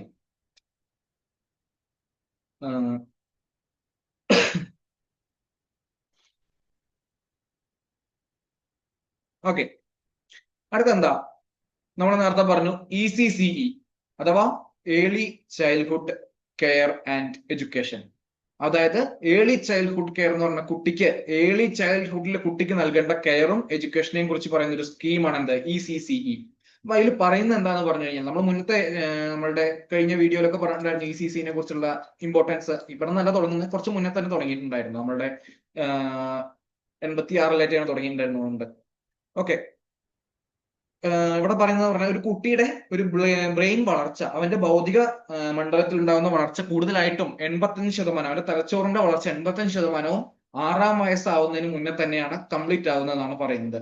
അപ്പൊ ആ വയസ്സിൽ കുട്ടിക്ക് വളരെ വ്യക്തമായിട്ടുള്ള സ്പഷ്ടമായിട്ടുള്ള എഡ്യൂക്കേഷനും അതേപോലെ അവനുള്ള കെയറും നമ്മൾ പ്രൊവൈഡ് ചെയ്യേണ്ടതാണ്. പക്ഷെ എന്ത് പ്രശ്നം, നമ്മളുടെ ഇപ്പോഴും കോടിക്കണക്കിന് കുട്ടികൾക്ക് ഈ വേണ്ടതുള്ള ഈ ECC അഥവാ അവന്റെ care, childhood care and education ഇപ്പോഴും എത്തിയിട്ടില്ല. ഓക്കെ, അങ്ങനെ പറയുമ്പോൾ എന്താണ് പറയുന്നത് അടുത്ത് വരുന്നത്, universal provisioning of quality early childhood development care and education must thus achieved soon as possible. As soon as possible നമ്മൾ എത്തണം. എന്ന് 2030 ആവുന്നതിന് മുന്നേ എല്ലാ കുട്ടികൾക്കും എന്തെത്തണം, ECCE, എല്ലാവർക്കും ECCE എത്തണം. അതായത് അവനെ early childhood care and education അവന് പ്രാപ്യമാക്കണം. പിന്നെ എന്താ ഉള്ളത്, ensure that all students entering grade 1 are school ready.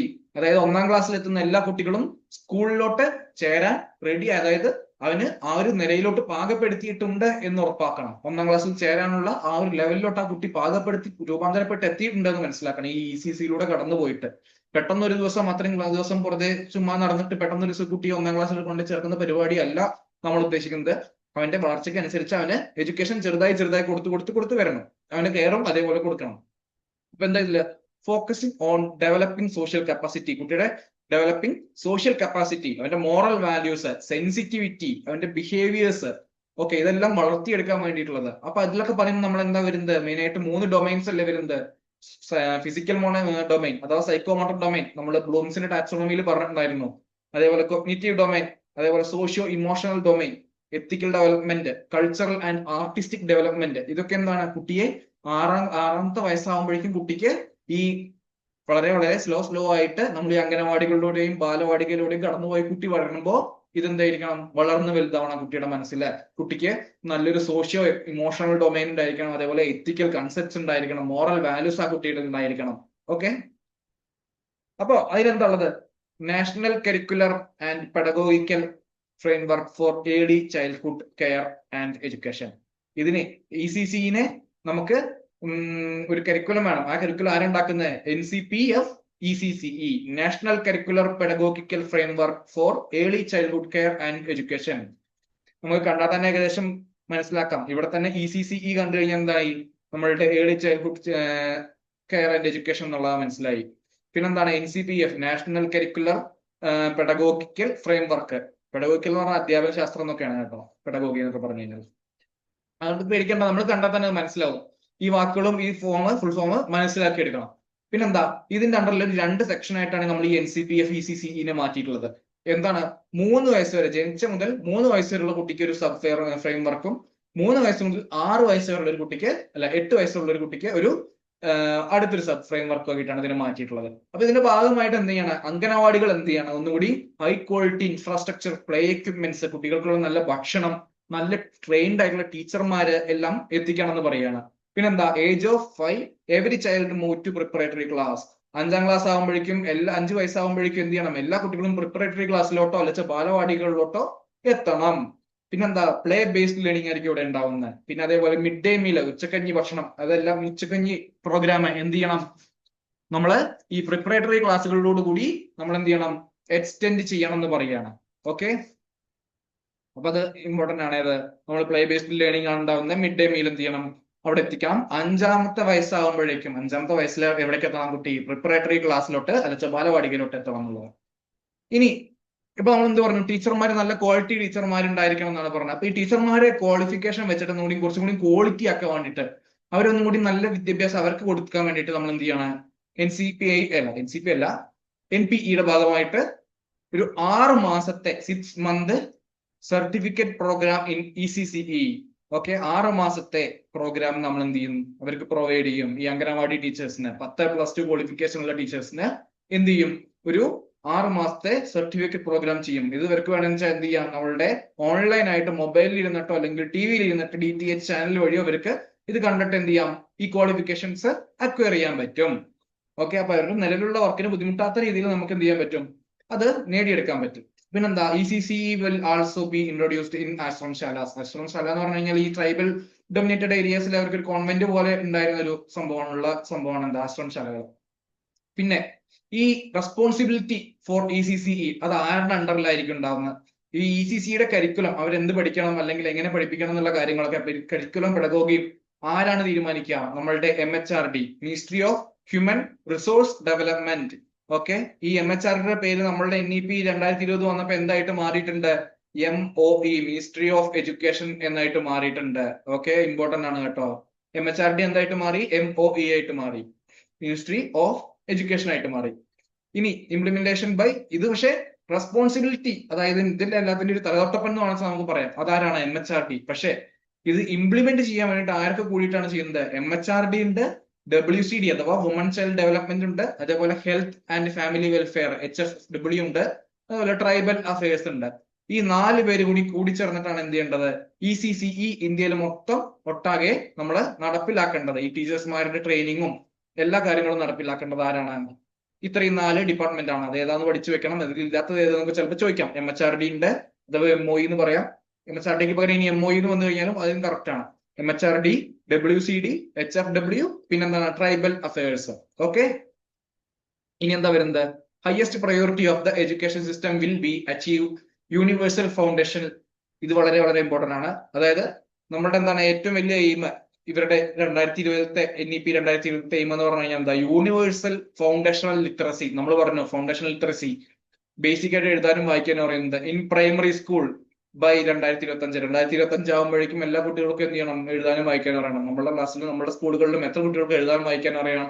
നമ്മൾ എത്ര ശതമാനം വിജയിച്ചു എന്നുള്ളത് ഇപ്പോഴും ഒരു ചോദ്യചിഹ്നമായിട്ടാണ് നിൽക്കുന്നത്, അല്ലേ? എല്ലാ സ്കീമുകളും ഇങ്ങനെ തന്നെയാണ്. ഓരോ തവണ നോക്കുന്നു, കുറേശ്ശെ കുറച്ച് മാറ്റം വരുന്നു. സമൂഹത്തില് ഒന്നും ഒരു ദ്രുതഗതിയിലുള്ള ഒരു മാറ്റം വരില്ല. എല്ലാം മന്ദഗതിയിൽ തന്നെയാണ് സൊസൈറ്റി ഇവോൾവ് ആവുള്ളൂ. പക്ഷെ മാറ്റം വരും, മെല്ലെ മെല്ലെ മാറ്റം വരട്ടെ. ഇനി വരുന്ന എന്താണ്? PTR അഥവാ പ്യൂപ്പിൾ ടീച്ചർ റേഷ്യോ. ഒരു ക്ലാസ്സിൽ എത്ര കുട്ടികൾക്ക് ഒരു ടീച്ചർ വേണം എന്നുള്ള റേഷ്യോ. അത് എത്ര വേണം എന്നാ പറയുന്നത്? 30 കുട്ടികൾക്ക് ഒരു ടീച്ചർ എന്നുള്ളതാണ് എന്ത്? വേണ്ട ഒരു നമ്പർ, വേണ്ട ഒരു റേഷ്യോ. പക്ഷേ ഏറ്റവും സോഷ്യോ എക്കണോമിക്കലി ആയിട്ട്, അതായത് നമുക്ക് SEDG എന്നൊക്കെ പറയും കേട്ടോ ഇവിടെ. SEDG, സോഷ്യോ എക്കണോമിക്കലി ഡിസഡ്വാൻറ്റേജഡ് ഗ്രൂപ്പുകൾ എന്ന് പറയും. ആ കാര്യം കുറിച്ച് പറയുന്നുണ്ട്. SEDG എന്ന് പറയാ, സോഷ്യോ എക്കണോമിക്കലി ഡിസഡ്വാൻറ്റേജ് സ്റ്റുഡൻസ്. അപ്പൊ നമ്മൾ എന്ത് ചെയ്യണം? അവർക്ക് എന്ത് വേണം? ഒരു 25:1 എന്ന രീതിയിലായിരിക്കണം അവിടെ വേണ്ടത്. എന്താണ്? സാമൂഹികമായിട്ടോ സാമ്പത്തികമായിട്ടോ ഒരു കുട്ടി പിന്നോക്കം നിൽക്കുകയാണെങ്കിൽ, പൈസ മാത്രമല്ല, സാമൂഹികമായിട്ട് ഒരു കുട്ടി പിന്നോക്കം നിൽക്കാം. ആ പിന്നോക്കം നിൽക്കുന്ന കുട്ടികൾ കൂടുതലുള്ള ഭാഗത്ത് എന്തായിരിക്കണം? അവരെ ഒന്നും കൂടി വളർത്തി കൊണ്ടുവരാൻ 25 കുട്ടികൾക്ക് ഒരു ടീച്ചർ എന്നുള്ള രീതിയിലായിരിക്കണം അവിടുത്തെ PTR റേഷ്യോ വേണ്ടത്. പിന്നെന്താണ്? 6ാം ക്ലാസ് മുതൽ 8ാം ക്ലാസ് വരെയുള്ള കുട്ടികൾക്കൊക്കെ എന്താണ്? 1ാം ക്ലാസ്സിലുള്ള കുട്ടികൾക്ക് എങ്ങനെയായിരിക്കണം? ഒരു 3 മാസം ഒരു പ്ലേ ബേസ്ഡ് അല്ലെങ്കിൽ സ്കൂൾ പ്രിപ്പറേഷൻ മൊഡ്യൂൾ എന്ന് പറയും. എന്താണ്? 3 മാസം സ്കൂൾ പ്രിപ്പറേഷൻ, കുട്ടികൾക്ക് പഠിക്കലല്ല, സ്കൂളിലോട്ടുള്ള പ്രിപ്പറേഷൻ മൊഡ്യൂൾ ആയിട്ട് എന്ത് ചെയ്യും? ഓരോ കാര്യങ്ങൾ പ്ലേ ബേസ്ഡ് ആയിട്ട് നമ്മൾ കുട്ടികളെ പഠിപ്പിക്കുന്നു. 1ാം ക്ലാസ്സിലുള്ള കുട്ടികൾക്ക് എത്ര മാസമാണ്? 3 മാസം. ഓക്കെ, ഇനി വളരെ വളരെ ഇമ്പോർട്ടന്റ് ആയിട്ടുള്ള കാര്യമാണ് അടുത്ത് വന്നിട്ടുള്ളത്. എന്താണ്? ദിക്ഷയുടെ ഫുൾ ഫോം എന്താ? Digital infrastructure four knowledge sharing. DIKSH, Diksha. അതെന്താ? ഒരു national repository of high quality resources on fundamental literacy. നമ്മളുടെ HSS ലൈവ് എന്നൊക്കെ നമ്മൾ കണ്ടുപിടിച്ചിരുന്നില്ലേ? അപ്പൊ എന്തായാലും നമുക്ക് വേണ്ട ക്വാളിറ്റി റിസോഴ്സസ് ഒക്കെ കിട്ടുന്ന ഒരു നാഷണൽ റെപ്പോസിറ്ററി ആയിട്ട് ആക്ട് ചെയ്യാണ്. അഥവാ ടീച്ചേഴ്സിന് നമുക്ക് കുറച്ചും കൂടി നല്ല എയ്ഡ്സ് ടീച്ചേഴ്സിന് നമ്മൾ ഷെയർ ചെയ്യാൻ വേണ്ടിയിട്ട്, അവരുടെ ലാംഗ്വേജ് ബാരിയേഴ്സ് കുറച്ചും കൂടി മറികടക്കാൻ വേണ്ടിയിട്ടൊക്കെ ടീച്ചേഴ്സിന് നല്ല എയ്ഡ്സ് കിട്ടാൻ വേണ്ടിയിട്ട്, ടീച്ചിങ് എയ്ഡ്സ് കിട്ടാൻ വേണ്ടിയിട്ടുള്ള കാര്യങ്ങളൊക്കെ ആയിട്ടാണ് നമ്മൾ എന്ത് വരുന്നത്? ദിക്ഷ അഥവാ digital infrastructure for knowledge sharing. ഇത് എന്തിനാന്നുള്ളത് പലതവണ PYQൽ കണ്ടിട്ടുണ്ട് ദിക്ഷ എന്താന്നുള്ളത്. ഓക്കെ, ഇമ്പോർട്ടന്റ് ആണ്. Technological intervention to serve as aids to teachers. Okay, പഠിച്ചു വെക്കുക. ദിക്ഷ എന്താന്നുള്ളത് പഠിച്ചു വെക്കുക. ഇത് കഴിഞ്ഞിട്ട് എന്തായാലും നമ്മൾ അടുത്ത വീഡിയോയോ അല്ലച്ച ഇതിന്റെ PYQ ആയിട്ട് നമ്മൾ എന്തായാലും ചെയ്യുന്നുണ്ടാവും. അപ്പൊ അതിൽ നമുക്ക് മനസ്സിലാക്കാം ഏതൊക്കെയാണ് കൂടുതൽ വന്നിട്ടുള്ളത് എന്നുള്ളത്. പിന്നെന്താ? Ensure that children and enrolled R attending school. നമ്മളുടെ സ്കൂളിൽ എൻറോൾ ചെയ്ത കുട്ടികളെല്ലാവരും സ്കൂളിൽ അറ്റൻഡ് ചെയ്യുന്നില്ലേ എന്ന് മനസ്സിലാക്കണം. അതേപോലെ GER, growth enrolment ratio. GER എന്നുള്ളതിന്റെ ഫുൾ ഫോം എന്താണ്? Growth enrolment ratio. അതെന്താണ് ഇപ്പൊ നിലവില്? 6ാം ക്ലാസ് മുതൽ 8ാം ക്ലാസ് വരെ എത്രയേ ഉള്ളൂ? 90.9%. എന്നാൽ അത് 9ലേക്കും 10ലോട്ട് എത്തുമ്പോഴേക്കും, 9ഉം 10ഉം എത്തിയപ്പോഴേക്കും ആ 90% എത്രയ്ക്കായിട്ട് കുറഞ്ഞു? 79.3, ഏകദേശം ഒരു 10% കുറഞ്ഞു. എന്നാൽ അത് +1 +2 എത്തിയപ്പോഴേക്കും എത്രയായി കുറഞ്ഞു? 56.5. നല്ല കുറവാണ് ഉണ്ടായിട്ടുള്ളത്, അല്ലേ? ഒരു കാൽഭാഗത്തിലധികം കുട്ടികൾ എന്ത് ചെയ്യാണ്? ഇറങ്ങിപ്പോയിട്ടുണ്ട്. ആ പോയ കുട്ടികളെ നമ്മൾ എവിടെയാണ് പോയതെന്ന് മനസ്സിലാക്കണം. ഇത്രയും വ്യത്യാസമാണ് എന്തുണ്ടാവുന്നത്, ഈ ഗ്രോത്ത് എൻറോൾമെന്റ് റേഷ്യോ ഉണ്ടായിരിക്കുന്നത്. അത് കുറച്ച് കൊണ്ടുവരണം എന്നാണ് അടുത്ത എയിം. അതേപോലെ എന്താണ് വളരെ ഇമ്പോർട്ടന്റ് ആയിട്ടുള്ള അടുത്താണ് എന്താ, 100% ഗ്രോസ് എൻറോൾമെന്റ് റേഷ്യോ ഇൻ എവിടെ, pre school to secondary level.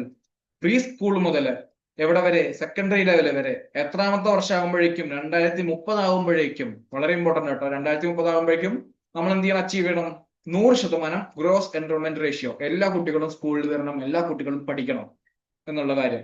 100% കുട്ടികളും, നമ്മളുടെ നിലവില് 90%, 79%, 56.5% ആയിട്ടുള്ള കുട്ടികളൊക്കെ 100% ആക്കി മാറ്റണം എന്നുള്ളതാണ് ഒരു മോട്ടോ ആയിട്ട് വരുന്നത്. ഇപ്പൊ നമ്മൾ നേരത്തെ പറഞ്ഞ സ്പെഷ്യൽ എംഫസൈസ് ഓൺ സാമൂഹികമായിട്ടോ സോഷ്യോ എക്കണോമിക്കൽ, സാമ്പത്തികമായിട്ടോ പിന്നോക്കം നിൽക്കുന്ന ആളുകളെ, ഡിസ്അഡ്വാൻറ്റേജ്ഡ് ഗ്രൂപ്പുകൾക്ക് കൂടുതൽ സ്പെഷ്യൽ എംഫസൈസ് കിട്ടണം. ഇതിന്റെ ഭാഗമായിട്ടല്ലേ നമ്മൾ നേരത്തെ പറഞ്ഞ 25:1 ആയിട്ട് മാറണം എന്നുള്ളതൊക്കെ ഓർക്കുന്നില്ലേ? ഇനി അവർക്ക് വേണ്ടിയിട്ട് എന്ത് ചെയ്യാം, എനിക്ക് പഠിക്കാൻ പറ്റാത്തവർക്ക് open and distance learning, ODL full form എന്താണ്, ഓപ്പൺ ആൻഡ് ഡിസ്റ്റൻസ് ലേണിംഗ്. അതാരാ പ്രൊവൈഡ് ചെയ്യുന്നത്, NIOS, national institute of open schooling. ഈ ഇതിന്റെയൊക്കെ ഫുൾ ഫോമും ഷോർട്ട് ഫോമും കൊടുക്കുന്നത് ഇത് എപ്പോഴും ചോദിക്കാറുണ്ട്. ഇതിന്റെ ഫുൾ ഫോം എന്താ, ഷോർട്ട് ഫോം എന്താ എന്നൊക്കെ ചോദിക്കാറുണ്ട്. ഓക്കെ, അപ്പൊ NIOS ആണ് ആര് എന്ത് ചെയ്യേണ്ടത്, ഇതിന്റെ ഇവർക്ക് വേണ്ടിയിട്ടുള്ള ഓൺലൈൻ ആയിട്ടുള്ള ഡിസ്റ്റൻസ് ലേണിംഗ്. ഇതിപ്പോ സ്കൂളിൽ വന്ന് പഠിക്കാൻ പറ്റാത്തവർക്ക് എന്ത് ചെയ്യാം, ഓൺലൈൻ ആയിട്ട് പഠിക്കാം എന്നുള്ളൊരു ഓഫറിംഗ് കൊടുക്കേണ്ടത് NIOS ആണ്. അതിന് വേണ്ടിയിട്ട് എങ്ങനെയുണ്ട്, ഒരു 3 level, A level, B level, C level എന്ന് പറഞ്ഞിട്ട് 3 ലെവൽ ഉണ്ട്. നേരത്തെ A ലെവൽ എന്ന് പറഞ്ഞു കഴിഞ്ഞാൽ ഇക്വലന്റ് എന്തിനോടാ, A ലെവൽ ഇക്വലന്റ് 3ാം ക്ലാസ് വരെ പഠിക്കുന്നതും ഇതിൽ A ലെവൽ പാസ്സാവുന്നത്, ഓൺലൈനായിട്ട് A ലെവൽ പാസ്സാവുന്നത് ഈക്വൽ ആയിരിക്കും. B ലെവൽ പാസ്സാവുന്നതും 5ാം ക്ലാസ് വരെ പഠിക്കുന്നതും ഈക്വൽ ആണ്. C ലെവൽ പാസ്സാവുന്നതും 8ാം ക്ലാസ് പാസ്സാവുന്നതും ഈക്വൽ ആണ്. അതേപോലെ ഒരു സെക്കൻഡറി എഡ്യൂക്കേഷൻ പ്രോഗ്രാമുകൾ ഉണ്ട്. സെക്കൻഡറി എഡ്യൂക്കേഷൻ പ്രോഗ്രാമിൽ എന്ന് പറഞ്ഞാൽ എന്താണ് വരുന്നത്, 10ാം ക്ലാസ് മുതൽ 12ാം ക്ലാസ് വരെ പഠിക്കുന്നതിന് ഈക്വലന്റ് ആയിട്ടായിരിക്കും. ഇനി അടുത്തൊരു ഇതിനെ ആര് കൂടി ഹെൽപ്പ് ചെയ്യണം, SIOS അഥവാ state institute of open schooling. ഓരോ സംസ്ഥാനങ്ങളുടെയും നമ്മുടെ ഓപ്പൺ സ്കൂളിലുള്ള ഒരു സമിതിയാണ് എന്ത്, state institute of open schooling. ഇവര് കൂടി ഹെൽപ്പ് ചെയ്യണം എന്നാണ് പറയുന്നത്. ഇനി holistic development of learners 21st century skills. 21ാം നൂറ്റാണ്ടിലെ സ്കില്ലുകളായിട്ടുള്ള ഏതൊക്കെയായിരിക്കും നമ്മൾ മെയിൻ ആയിട്ട് പറയുന്നത്. ഇപ്പൊ നമുക്ക് പറയാം AI ഒക്കെ എന്താണ് 21ാം നൂറ്റാണ്ടിലുള്ള സ്കില്ലുകളിൽ വരുന്ന കാര്യങ്ങളൊക്കെയാണ് അല്ലേ. അതേപോലെ എക്സ്പീരിയൻഷ്യൽ ലേണിംഗ്, അതൊക്കെ കൂടുതലായിട്ട് നമ്മൾ എന്ത് ചെയ്യണം, ഫോക്കസ് ചെയ്യണം. പിന്നെ എന്താ പറയുന്നത്, reduce curriculum content to enhance essential learning and critical thinking. നമ്മളുടെ കരിക്കുലത്തിലുള്ള കണ്ടന്റ് എന്ത് ചെയ്യണം, കുറച്ച് കൊണ്ടുവന്നിട്ട്, നമുക്ക് കുറച്ചേ പഠിക്കാൻ വേണ്ടു, പക്ഷെ പഠിക്കുന്ന കാര്യങ്ങൾ എന്തായിരിക്കണം, ഒന്നുകൂടി കോർ ആയിട്ടുള്ള സബ്ജക്റ്റുകൾ പഠിക്കണം. അതുവഴി എന്ത് ചെയ്യാം, നമുക്ക് അവന്റെ എസെൻഷ്യൽ ആയിട്ടുള്ള ലേണിംഗ് കൂടുതൽ അവന് എസെൻഷ്യൽ ലേണിംഗ് വരുത്താം. അതേപോലെ ക്രിട്ടിക്കൽ തിങ്കിങ് കുട്ടിയെ വളർത്തിയെടുക്കാം. ഞാൻ ആദ്യത്തെ പേജിൽ തന്നെ ക്രിട്ടിക്കൽ തിങ്കിങ് വളരെ ഇമ്പോർട്ടന്റ് ആണെന്ന് പറഞ്ഞു. വീണ്ടും വീണ്ടും നമ്മൾ വരുന്നത് കണ്ടില്ലേ, എക്സ്പീരിയൻഷ്യൽ ലേണിംഗ് കണ്ടില്ലേ, hands on learning. Experiential learning എന്ന് പറഞ്ഞാൽ എന്താ, നമ്മള് കുട്ടി നേരിട്ട് അനുഭവിച്ച് പഠിക്കുകയാണ്. നമ്മളിപ്പോ ഒരു എക്സ്പെരിമെന്റ് ചെയ്യാണ് വിചാരിച്ചു, നമ്മുടെ ക്ലാസ്സിൽ വന്ന ടീച്ചർ എന്ത് ചെയ്യാണ്, ഒരു മേശപ്പുറത്ത് കാര്യങ്ങളൊക്കെ വെച്ചിട്ട് ഒരു ഫിസിക്സ് എക്സ്പെരിമെന്റ്, പെൻഡുലത്തിന്റെ എക്സ്പെരിമെന്റ് കുട്ടീനെ കൊണ്ട് ചെയ്യിപ്പിക്കുകയാണ്. അതെന്താണ്, ഒരു എക്സ്പീരിയൻഷ്യൽ ലേണിംഗ് ആ വരുന്നത്. Arts integrated and sports integrated education കൂടുതൽ നമ്മൾ ഇമ്പോർട്ടൻസ് കൊടുക്കണം. സ്റ്റോറി ടെല്ലിംഗ് മെത്തേഡുകളൊക്കെ കുറച്ചും കൂടി ഇമ്പോർട്ടൻസ് കൊടുക്കണം. സ്റ്റോറി ടെല്ലിംഗ് മെത്തേഡ് ഒക്കെ നമ്മൾ മുന്നത്തെ ടീച്ചിങ് ആപ്റ്റിറ്റ്യൂഡിന്റെ വീഡിയോയിൽ പറഞ്ഞിട്ടുണ്ട് എന്താണെന്നുള്ളതൊക്കെ. ഇനി മൾട്ടിലിംഗ്വലിസം. മൾട്ടിലിംഗ്വലിസം എന്ന് പറഞ്ഞാൽ ഒന്നിലധികം ഭാഷകൾ കൈകാര്യം ചെയ്യാനുള്ള കുട്ടിയുടെ കഴിവ്, ഒരാളുടെ കഴിവ്, അതാണ് നമ്മൾ മൾട്ടിലിംഗ്വലിസം എന്ന് വെച്ചിട്ട് പറയുന്നത്. അപ്പൊ ഈ മൾട്ടിലിംഗ്വലിസം എന്ത് ചെയ്യണം, നമ്മൾ വളർത്തിയെടുക്കണം. കൂടുതൽ കുട്ടിക്ക് ഭാഷയായിട്ട്, ഒന്നിലധികം ഭാഷയായിട്ട് കുട്ടിക്ക് സംസാരിക്കാനും മനസ്സിലാക്കാനും എഴുതാനുള്ള കഴിവായിരിക്കണം വളർത്തിയെടുക്കേണ്ടത്. Medium of instruction at least grade 5 വരെ എന്തായിരിക്കണം മീഡിയം ഓഫ് ഇൻസ്ട്രക്ഷൻ വരേണ്ടത്. നമ്മൾ ഗ്രേഡ് 5 വരെ നമ്മളുടെ മലയാളം അലച്ചാൽ മദർ ടങ് ഏതാണോ, കുട്ടിയുടെ ജന്മഭാഷ ഏതാണോ, അതായിരിക്കണം എന്തായിരിക്കേണ്ടത്, മദർ ടങ് ആയിട്ട് നമ്മൾ യൂസ് ചെയ്യേണ്ടത്. 5 വരെ എന്തായാലും വേണം, അല്ലെങ്കിൽ 8 വരെ കൊണ്ടുവന്നാലും നല്ലതാണ്. പ്രിഫറബിളി ഗ്രേഡ് 8 വരെ, 8 വരെ എന്തായിരിക്കണം, മദർ ടങ് ആയിരിക്കണം. അപ്പൊ എന്താണ് മിനിമം ഏത് വരെ എന്തെങ്കിലും വേണം എന്നുള്ളതാണ് പറയുന്നത്. 5 വയസ്സ് വരെയെങ്കിലും മദർ ടങ്ങിലാണ് പഠിപ്പിക്കേണ്ടതെന്ന് പറയുന്നു. ഇനി എന്താ വരുന്നത്, high quality text book including in science will be made available in home languages and mother tongue. അല്ലെ, നമ്മളുടെ നമ്മളുടെ ഭാഷയിലുള്ള മദർ ടങ്ങിലുള്ള സയൻസിന്റെ പുസ്തകങ്ങളും ബാക്കിയുള്ള ടെക്സ്റ്റ് പുസ്തകങ്ങളും എല്ലാം ഉണ്ടായിരിക്കും, പ്രൊവൈഡ് ചെയ്യണം. പിന്നെ പറയുന്നത് എന്താ, 3 ലാംഗ്വേജ് ഫോർമുല. നമ്മൾ ഈ എടുത്തു കേട്ടിട്ടുണ്ട്, തമിഴ്നാടുമായിട്ട് വളരെ പ്രശ്നങ്ങളിൽ കിടക്കുന്ന ഒരു സംഭവമാണ് എന്ത്, 3 ലാംഗ്വേജ് ഫോർമുല. അവരിപ്പോഴും അംഗീകരിച്ചിട്ടില്ല 3 ലാംഗ്വേജ് ഫോർമുല എന്നുള്ള കാര്യങ്ങള്. ഈ 3 ലാംഗ്വേജ് ഫോർമുല നിലവിലുള്ള പോലെ തന്നെ ആയിരിക്കും എന്ത് ചെയ്യേണ്ടത്, വീണ്ടും മുന്നിലോട്ട് പോകേണ്ടത്. അത് എല്ലാ സംസ്ഥാനങ്ങളും അപ്ലൈ ചെയ്യണം എന്നാണ് പറയുന്നത്. അവിടേക്കാണ് കുറച്ച് പ്രശ്നങ്ങളൊക്കെ വരുന്നത്. നമ്മൾ അതിലോട്ടൊന്നും പോകുന്നില്ല.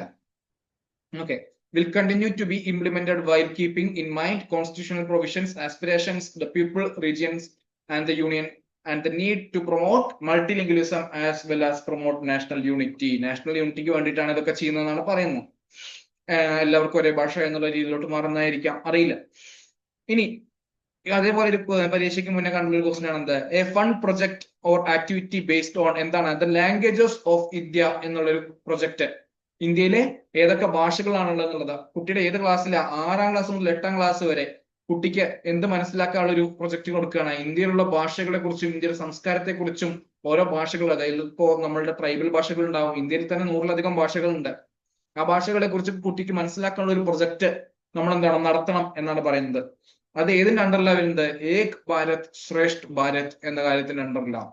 ഇന്ത്യയുടെ പല ഭാഷകളെ കുറിച്ച് പറയേണ്ട കാര്യം ചിലപ്പോൾ ഹിന്ദിയിലായിരിക്കും അധികവും വരുന്നുണ്ട്, അല്ലെ?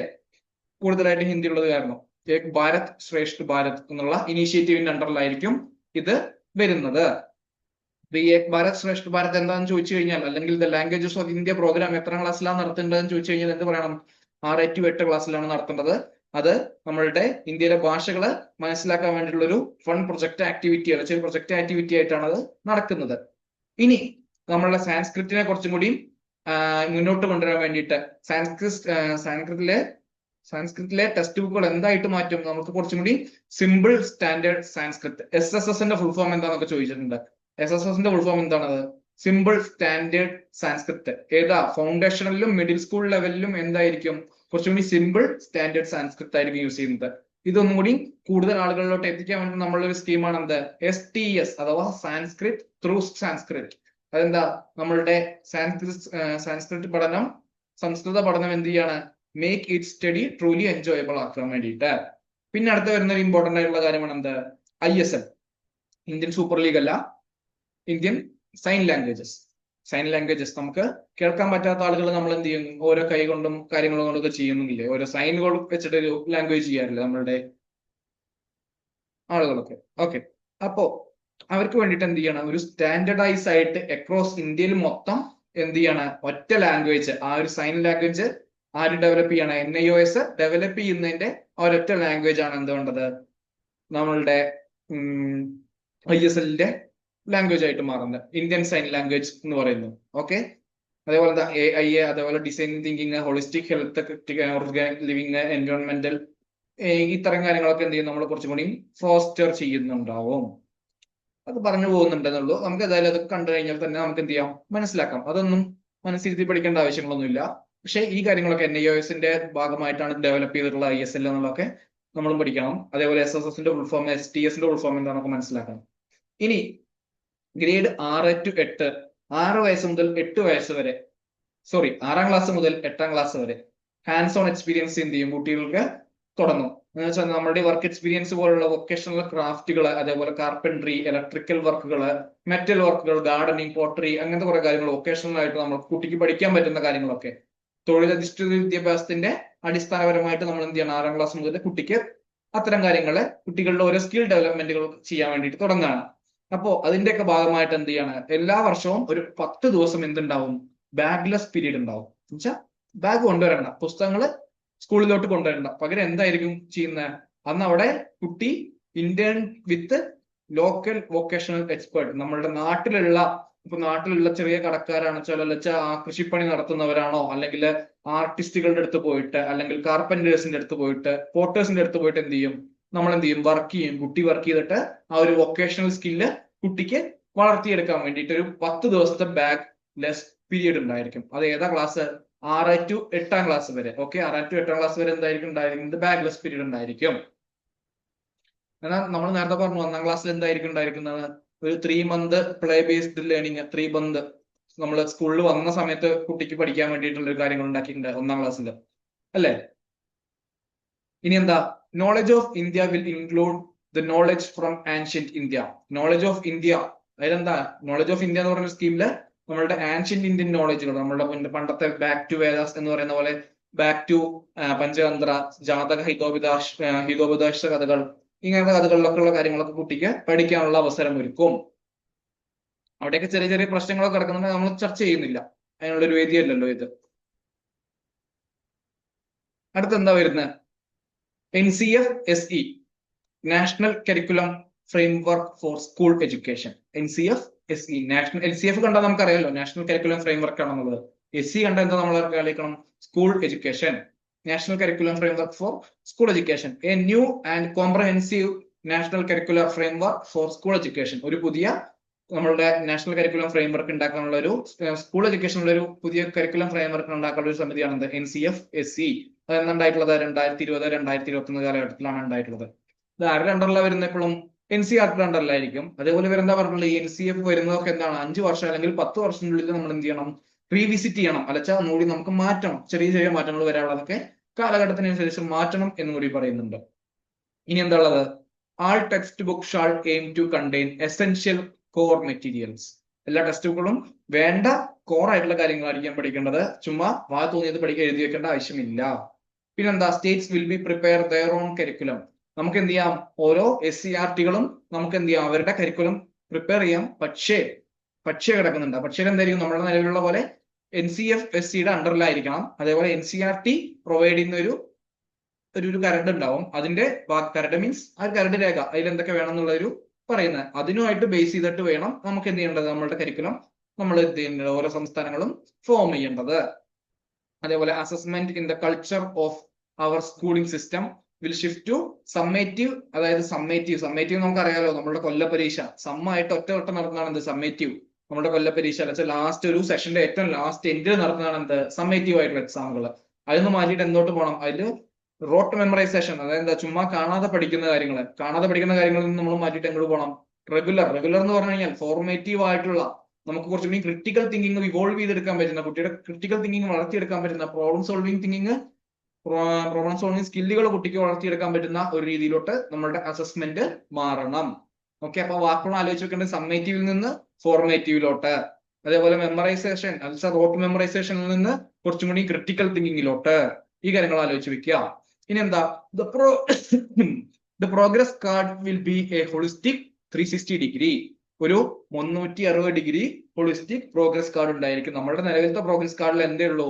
ഇങ്ങനെ വരും. അതില് ഈ കുട്ടിയുടെ സബ്ജക്ട്, ഇവിടെ സബ്ജക്ട് ഉണ്ടാവും, ഇവിടെ അവന് കിട്ടിയ മാർക്ക് ഉണ്ടാവും, ഇവിടെ സബ്ജക്ട് ഉണ്ടാവും, മാർക്ക് ഉണ്ടാവും. എന്നാൽ അതിന് പകരം ഇല്ല, എന്തൊക്കെ വരും? കുട്ടിയുടെ ആർട്സിനുള്ള കഴിവ് വരും, കുട്ടിയുടെ സ്പോർട്സിനുള്ള കഴിവ് വരും, കുട്ടിയുടെ സയൻസ് അല്ലെങ്കിൽ കുട്ടിയുടെ ലിറ്ററേച്ചർ, അങ്ങനെ എല്ലാ കാര്യങ്ങളെയും കൂടി കൂട്ടിച്ചേർത്ത് ഒരു 360 ഡിഗ്രി ഒരു ഹോളിസ്റ്റിക് ഡെവലപ്മെന്റ്, ഒരു ഹോളിസ്റ്റിക് ആയിട്ടുള്ള ഒരു പ്രോഗ്രസ് കാർഡ് ആയിരിക്കും എന്തുണ്ടാവുന്നത്? ഇനി വരാൻ പോകുന്നത്. അപ്പൊ ഈ 360 ഡിഗ്രി ഹോളിസ്റ്റിക് പ്രോഗ്രസ് കാർഡ് ആലോചിച്ച് വെക്കുക.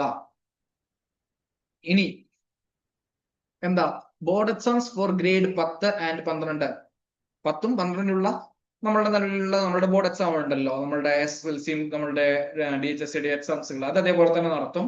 പക്ഷെ എന്ത് ചെയ്യാം? നമുക്ക് കുറച്ചും കൂടി എളുപ്പമാക്കിയിട്ട് 2 തവണ, അതായത് ഒരു തവണ മെയിനായിട്ട് എക്സാം എഴുതാൻ വേണ്ടിയിട്ടും, രണ്ടാമത്തെ തവണ അഥവാ തോറ്റു കഴിഞ്ഞു കഴിഞ്ഞാൽ അത് മാറ്റി ഇംപ്രൂവ്മെന്റ് ചെയ്യാൻ വേണ്ടിയിട്ടും കൂടി നമുക്ക് എന്ത് ചെയ്യാൻ പറ്റും? 2 തരത്തിലോട്ട് എക്സാം ഉണ്ടാക്കാൻ പറ്റും.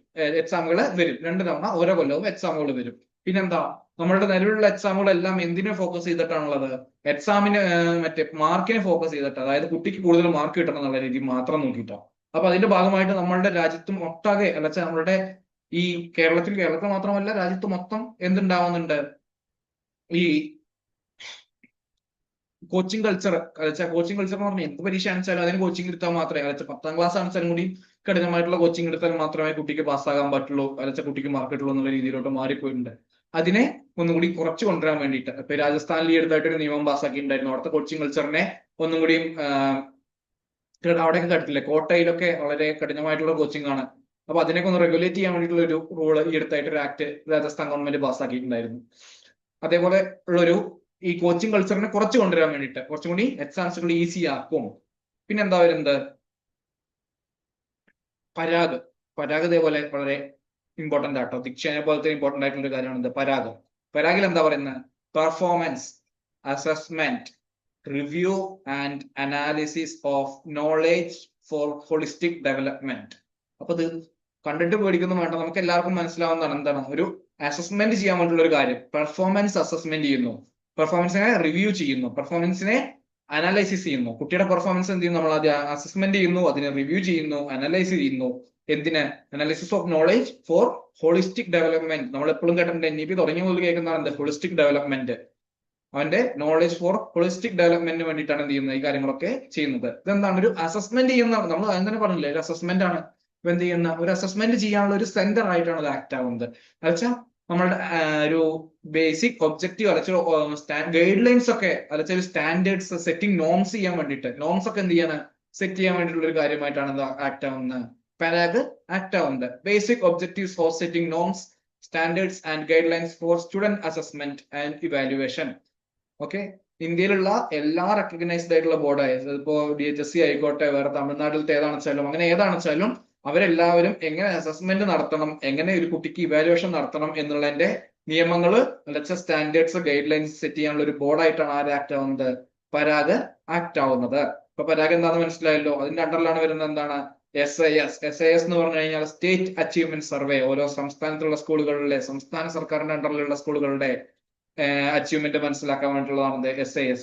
എന്നാൽ എന്താണ്? NIS ഉണ്ട്, നാഷണൽ അച്ചീവ്മെന്റ് സർവേ. അതെന്താണ്? കേന്ദ്രത്തിന്റെ അണ്ടറിൽ വരുന്ന സ്കൂളുകളുടെ, കേന്ദ്ര ഗവൺമെന്റ് അണ്ടറിൽ വരുന്ന സ്കൂളുകളുടെ അച്ചീവ്മെന്റ് സർവേ നടത്താൻ വേണ്ടിയിട്ടാണ് NIS ഉള്ളത്. This centre will also advise school boards regarding new assessment patterns. ഇനി അഥവാ പുതിയതായിട്ട് എന്തെങ്കിലും അസസ്മെന്റ്സ് പാറ്റേൺസ്, നിലവിലുള്ള രീതിയിൽ അസസ്മെന്റ് അല്ല നടത്തുന്നത്, മൂല്യനിർണ്ണയം മാറ്റം വന്നു എന്നൊക്കെ വിചാരിക്കുകയാണെന്ന് കേട്ടോ. അപ്പൊ അതൊക്കെ ആരാണ് പറയുന്നത്? നമ്മളുടെ ഈ പരാഗ് ആയിരിക്കും ഇനി മുതൽ പറയുന്നുണ്ടാവുന്നത്. പരാഗ് എന്നാലോചിച്ച് എന്ത് വരണം? ഒരു അസസ്മെന്റ് സെന്റർ ആയിട്ട് അത് ആലോചിക്കാം. കണ്ടു കഴിഞ്ഞില്ല, PA, പെർഫോമൻസ് അസസ്മെന്റ് ചെയ്യണം. എങ്ങനെ? റിവ്യൂ ചെയ്തിട്ട് ആൻഡ് അനാലിസിസ് ചെയ്തിട്ട്. Knowledge for holistic development. ഇനി അടുത്ത എന്താ വരുന്നത്? ടെറ്റ്, നാഷണൽ ടീച്ചേഴ്സിന്റെ എലിജിബിലിറ്റി ടെസ്റ്റ് എന്താണ്? വിൽ ബി കുറച്ചുകൂടി സ്ട്രെങ്തൻ ചെയ്യും. അതേപോലെ എന്ത് ചെയ്യും? കുറച്ചുകൂടി നല്ല മെറ്റീരിയൽസും കണ്ടന്റ്സും പെഡഗോഗിയും കുറച്ചുകൂടി നല്ലതാക്കി മാറ്റും. പിന്നെ എന്താ ഒരു കണ്ടിന്യൂസ് പ്രൊഫഷണൽ ഡെവലപ്മെന്റ്, CPD. ഇത് CPD എന്താണെന്ന് ചോദിച്ചിട്ടുണ്ടോ മുന്നേ? Continuous opportunities for self improvement. ഒരു ടീച്ചർക്ക് എന്ത് ചെയ്യാണ്? പഠനത്തില് കുറച്ചുകൂടി സെൽഫ് ഇംപ്രൂവ്മെന്റ് വേണമെന്നുള്ള സമയത്ത് കുറച്ചുകൂടി ഇപ്പൊ മാറുന്ന കാലാവസ്ഥയ്ക്ക് അനുസരിച്ച്, മാറുന്ന കാലഘട്ടത്തിനനുസരിച്ച് ടീച്ചറുടെ ഈ പഠനത്തിലും കൂടി പഠിപ്പിക്കുന്ന രീതിയിൽ കൂടി മാറ്റം വരണം, അല്ലെ? അതിന് വേണ്ടിയിട്ട് പുതിയ ഇന്നോവേഷൻസ്, ലേറ്റസ്റ്റ് ടെക്നോളജീസ് യൂസ് ചെയ്യണം, അല്ലെ? അതിന് വേണ്ടിയിട്ട് എന്ത് ചെയ്യണം? നമ്മൾ CPD എന്ന് പറഞ്ഞൊരു സ്കീം കൊണ്ടുവരണം, കണ്ടിന്യൂസ് പ്രൊഫഷണൽ ഡെവലപ്മെന്റ്. അതിൽ എന്താ പറയുന്നത്? എല്ലാ ടീച്ചർമാരും എന്ത് ചെയ്യണം? ഓരോ വർഷവും അറ്റ്ലീസ്റ്റ് എത്ര ഇത് വേണം? എല്ലാ വർഷവും 50 അവർ ഈ കാര്യം ചെയ്യണം, CPD ചെയ്യണം. എന്തിനു വേണ്ടിയിട്ടാ? There on professional development. അതിന് വേണ്ടിയിട്ട് എന്ത് ചെയ്യുന്നുണ്ട്? ഓരോ കോഴ്സുകൾ നമ്മൾ ഡെവലപ്പ് ചെയ്തിട്ടുണ്ട്. പ്ലാറ്റ്ഫോംസ് ഉണ്ടാവും, online platforms will be developments and teachers may share ideas and best practice. Okay, അതെന്ത് ചെയ്യണം? 50 വർഷം 50 അവർ ഓരോ ടീച്ചറും ഇതില് നമ്മൾ എന്ത് ചെയ്യണം? ഇതില് പങ്കെടുക്കണം, ഈ CPD പങ്കെടുക്കണം. എന്നാൽ മാത്രമേ എന്ത് ചെയ്യുള്ളൂ? ഇതിന്റെ ഭാഗമായിട്ടാണ് ഇനി ബാക്കി വരാൻ പോകുന്ന ഈ ടീച്ചേഴ്സിന്റെ ഒക്കെ ഈ പ്രൊമോഷൻ കാര്യങ്ങളൊക്കെ ഉണ്ടാവില്ലേ, സാലറി ഇൻക്രിമെന്റ്, സാലറി ഹൈക്കുകൾ ഒക്കെ വരുന്ന കാര്യങ്ങളുണ്ടാവും. ഇതിലത്തെ ഈ CPD പ്രൊവൈഡ് ചെയ്തിട്ടുള്ള ടൈം ഇതിനൊക്കെ അനുസരിച്ചിട്ടോട്ട് അതിലോട്ട് മാറും ഇനി വരുന്ന കാലഘട്ടത്തില്. അപ്പൊ എന്താ? CMP, CPD ഭാഗമായിട്ട് വരുന്നതാണ് എന്താ? CMP എന്ന് പറഞ്ഞാൽ എന്താ? CPD പറയുന്നത് നമ്മളെന്താ? Career professional continuous professional development ആണ് എന്താ? CPD, കണ്ടിന്യൂസ് ആയിട്ടുള്ള പ്രൊഫഷണൽ ഡെവലപ്മെന്റ്. അടുത്ത എന്താണ്? CMP എന്ന് പറഞ്ഞാൽ കരിയർ മാനേജ്മെന്റ് പ്രോഗ്രഷൻ. അതെന്താ? ആ ടീച്ചറിന്റെ ഒരു പെർഫോമൻസ് അസസ് ചെയ്തിട്ട് എന്ത് ചെയ്യാണ്? കുട്ടിക്ക്, ആ ടീച്ചർക്ക് എന്ത് ചെയ്യാണ്? കുറച്ചും കൂടി ഇംപ്രൂവ്മെന്റ്സ് ഉണ്ടെങ്കിൽ മാത്രം കുട്ടിക്ക്, ടീച്ചർക്ക് എന്ത് കൊടുക്കും? കുറച്ചും കൂടി പ്രൊമോഷൻസ് നൽകും. സാലറി മാറ്റം കൊടുക്കും. ആ ടീച്ചറുടെ CPD കാണിച്ചിട്ടുള്ള അവേഴ്സ്, CPD കാണിച്ചിട്ടുള്ള അറ്റൻഡൻസ്, ഇത് ടീച്ചറുടെ പിയർ റിവ്യൂസ് ഒക്കെ നോക്കിയിട്ടായിരിക്കും ഇനി മുതൽ ചെയ്യുന്നുണ്ടാവുന്നത്.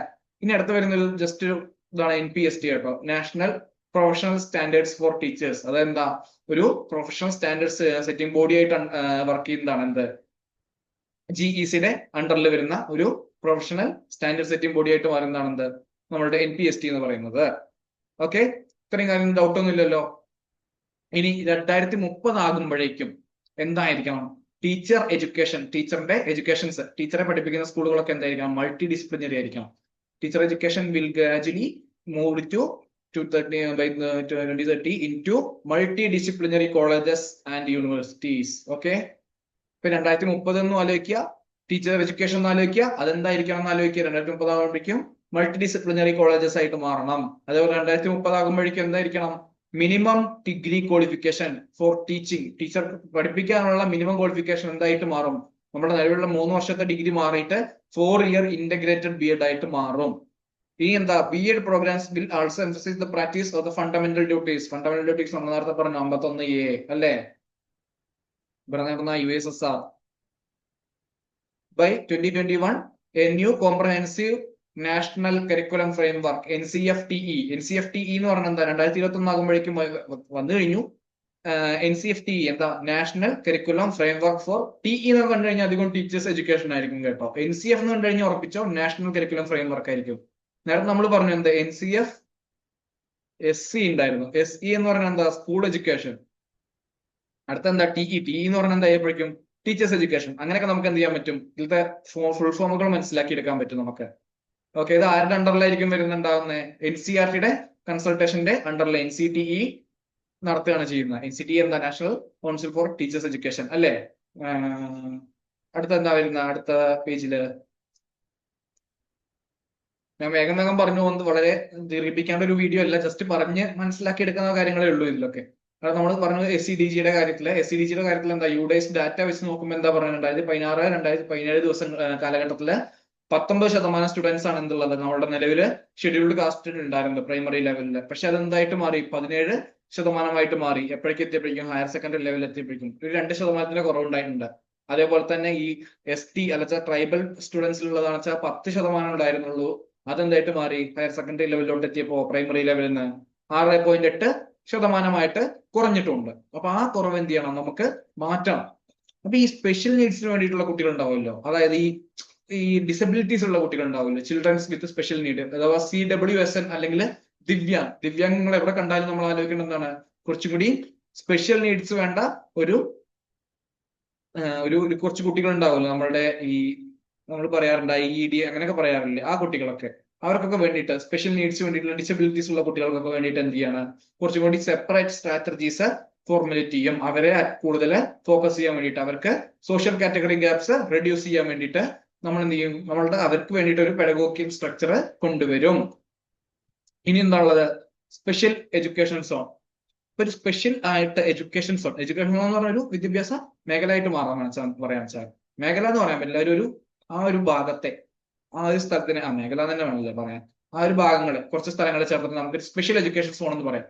അതെന്താ, regions of the country with large population from educationally disadvantaged group. Socio economically SCDG ഇല്ലേ, നമ്മുടെ സോഷ്യോ എക്കണോമിക്കലി ഡിസഡ്വാൻറ്റേജ്ഡ് ആയിട്ടുള്ള ഗ്രൂപ്പുകൾ, അവര് കൂടുതലായിട്ടുള്ള ഭാഗങ്ങളെ നമ്മൾ എന്ത് പറയും, സ്പെഷ്യൽ എഡ്യൂക്കേഷൻ സോൺ. സാമൂഹികമായിട്ടും സാമ്പത്തികമായിട്ടും പിന്നോക്കം നിൽക്കുന്ന കുറെ ആളുകളുടെ ഭാഗത്ത് നമ്മൾ എന്ത് പറയുന്നു, സ്പെഷ്യൽ എഡ്യൂക്കേഷൻ സോൺ. അവർക്ക് കൂടുതലായിട്ട് അവർക്ക് എന്ത് ചെയ്യണം, സ്കോളർഷിപ്സ്, ഗവൺമെന്റിന്റെ എല്ലാ പദ്ധതികളും അവിടെ എത്തിക്കണം അല്ലേ. അതേപോലെ അങ്ങനെ വരുന്നൊരു കാര്യമാണ് എന്ത്, ജെൻഡർ ഇൻക്ലൂഷൻ ഫണ്ട്. പേരിൽ തന്നെ ഉണ്ട് എന്താ, ജെൻഡർ ഇൻക്ലൂഷൻ ഫണ്ട്. എല്ലാ ജെൻഡറിലുള്ള ആളുകളെയും ഇൻക്ലൂഷൻ നടത്തുന്നു. അതിൽ എന്തൊക്കെ ഉണ്ടാവും, മെയിൻ ആയിട്ട് ഫോം ചെയ്യാം. ബോയ്സിന് അധികം ഫോം നോക്കേണ്ട ആവശ്യമില്ല, ബോയ്സ് ഓൾറെഡി പഠിക്കുന്നുണ്ട് എന്നുള്ളതാണ് നിലവിലുള്ള കണക്കുകൾ വെച്ച് നോക്കുമ്പോൾ പറയുന്നത്. എത്ര കുട്ടികൾ ഉണ്ട് എന്നുള്ളതല്ല, താരതമ്യേന കണക്കുകൾ വെച്ച് നോക്കുമ്പോൾ ഗേൾസ് ആണ് പഠിക്കാതെ സ്കൂളിലോട്ട് എത്താത്തത്. ഗേൾസിനെ എഡ്യൂക്കേഷന് കൂടുതൽ ഇമ്പോർട്ടൻസ് കൊടുക്കുന്നു. അതേപോലെ എന്താ ഉള്ളത്, ട്രാൻസ്ജെൻഡേഴ്സ് എഡ്യൂക്കേഷൻസ് ഉണ്ടാവുമല്ലോ, ട്രാൻസ്ജെൻഡർ ആയിട്ടുള്ള സ്റ്റുഡൻസിന്റെ എഡ്യൂക്കേഷന് കൂടുതൽ ഇക്വിറ്റബിൾ ആൻഡ് ക്വാളിറ്റി എഡ്യൂക്കേഷൻ, സമത്വരവും കൂടുതൽ ക്വാളിറ്റി ഉള്ള ഒരു എഡ്യൂക്കേഷൻ ഈ പെൺകുട്ടികൾക്കും അതേപോലെ ട്രാൻസ്ജെൻഡർ സ്റ്റുഡൻസിനും എത്തിക്കുന്നു. അതിന്റെ ഭാഗമായിട്ട് എന്തുണ്ട്, നമ്മളുടെ നവോദയ വിദ്യാലയ പോലെയുള്ള കോൺവെന്റുകളായിട്ട് കുറെ ഫ്രീ ബോർഡിംഗ് ഫെസിലിറ്റീസ് ഉണ്ടാക്കും. അതേപോലെ എന്താണുള്ളത്, Kasturba Gandhi Balika Vidyalayas will be strengthened and expanded. Kasturba Gandhi Balika Vidyalaya എന്ന് പറഞ്ഞിട്ടുള്ള കുറച്ച് സ്കൂളുകളും നിലവിലുള്ളത് തന്നെയാണ്. അത് കുട്ടികളുടെ വുമൻസിന്റെ ഗേൾസ് സ്റ്റുഡൻസിനെ കുറച്ചുകൂടി മുന്നോട്ട് കൊണ്ടുവരാൻ വേണ്ടിയിട്ടുള്ള സ്കൂളുകളാണ് ഈ കസ്തൂർബ ഗാന്ധി ബാലിക വിദ്യാലയാസ്. അത് കുറച്ചും കൂടി എംഫസൈസ് ചെയ്യും, സ്ട്രെങ്തൻ ചെയ്യും.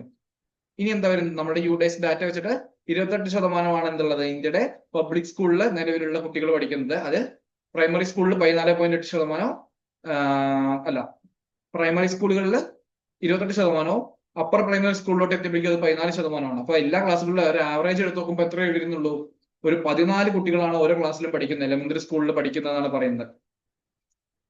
അപ്പൊ അതൊക്കെ എന്ത് ചെയ്യണം, കുറച്ചുകൂടി മാറ്റി കൊണ്ടുവരണം എല്ലാ കുട്ടികൾക്കും. നമ്മൾ നേരത്തെ പറഞ്ഞില്ലേ, 2030 ആകുമ്പോഴേക്കും ഗ്രോസ് എൻറോൾമെന്റ് റേഷ്യോ 100% ആക്കണം എന്നുള്ളത് അതിന്റെ ഭാഗമായിട്ട് വരുന്ന കണക്കുകളാണ് ഇതൊക്കെ.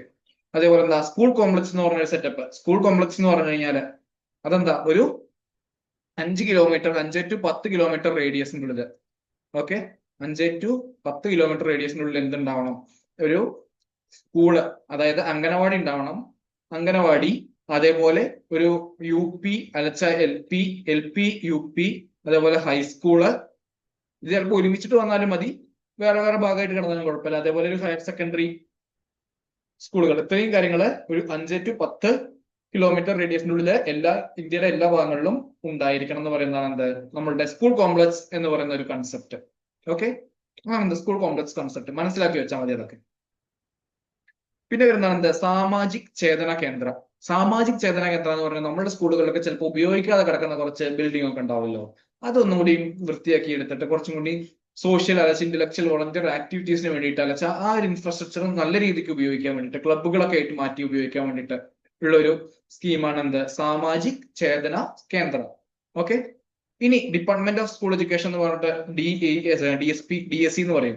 അതെന്ത് ചെയ്യും? ഒരു state level body for school education ആയിട്ട് ആക്ട് ചെയ്യും. അതെന്ത് ചെയ്യാണ്? നമ്മുടെ സ്കൂളിലുള്ള ഈ എഡ്യൂക്കേഷണൽ ഓപ്പറേഷൻസ് ഒക്കെ ഉണ്ടാവുമല്ലോ, അതിനൊക്കെ കുറച്ചുകൂടി ഇമ്പോർട്ടൻസ് കൊടുക്കാൻ വേണ്ടിയിട്ടുള്ളതൊക്കെ അതൊക്കെ ഹാൻഡിൽ ചെയ്യുന്നത് ആരായിരിക്കും? നമ്മളുടെ directorate of school education. Just പറഞ്ഞെന്നുള്ളൂ. പിന്നെ അതിന്റെ അടിയിൽ പറയുന്നത് SSSA state schools standards authority. നമ്മുടെ സ്റ്റേറ്റ് സ്കൂളിലുള്ള സ്റ്റാൻഡേർഡ്സ്, മിനിമം സ്റ്റാൻഡേർഡ്സ് ഉണ്ടോ എന്ന് ചെക്ക് ചെയ്യുന്ന, follow certain minimum professional and quality standards ഉണ്ടോ എന്ന് ചെക്ക് ചെയ്യാൻ വേണ്ടിയിട്ടുള്ള ഒരു അതോറിറ്റിയാണ് എന്ത് നമ്മളുടെ SSSA state school standard authority. അത് ആരുടെ അണ്ടറിലായിരിക്കും വരുന്നുണ്ടാവും? ഇതിന്റെ പാരാമീറ്റർ ഫ്രെയിംവർക്ക് ഒക്കെ ചെയ്യുന്നത് ആരായിരിക്കും? സ്റ്റേറ്റ് സ്കൂൾസ് അല്ല, അപ്പൊ ആരായിരിക്കും ചെയ്യുന്നുണ്ടാവുക? SCERT ആയിരിക്കും ചെയ്യുന്നുണ്ടാവുക. ഇത്രയും കാര്യങ്ങളാണ് ബേസിക് ആയിട്ട് നമുക്ക് പറഞ്ഞു പോകാനുള്ളത്. കുറെ കാര്യങ്ങളുള്ള പോലെ തോന്നുന്നുണ്ടാവും, പക്ഷെ നമുക്ക് വായിച്ചു കഴിഞ്ഞാൽ നമുക്ക് ആൻസേഴ്സ് കണ്ടുപിടിക്കാൻ പറ്റുന്നതാണ്. ഈ കാര്യങ്ങളൊക്കെ ആലോചിച്ച് വെക്കേണ്ട മെയിൻ ആയിട്ട് വർഷങ്ങളും അതേപോലെ ഈ ഫുൾ ഫോമുകളൊക്കെ നമ്മൾ എന്തായാലും ആലോചിച്ച് വെക്കണം. ബാക്കിയുള്ള കാര്യങ്ങൾ നമ്മൾ എന്തായിരിക്കും ഓപ്ഷൻ കണ്ടാൽ തന്നെ മനസ്സിലാവും. അത്ര ബുദ്ധിമുട്ടുള്ള കാര്യങ്ങളല്ല. അടുത്ത വീഡിയോ ആയിട്ട് വരുന്നത് നമുക്ക് ഇതിൽ ഹയർ എഡ്യൂക്കേഷനും ബാക്കി കുറച്ച് മിസലേനിയസ് ആയിട്ടുള്ള കാര്യങ്ങളും കൂടി ആയിരിക്കും ഉണ്ടാകുന്നത്. എന്തായാലും താങ്ക് യു.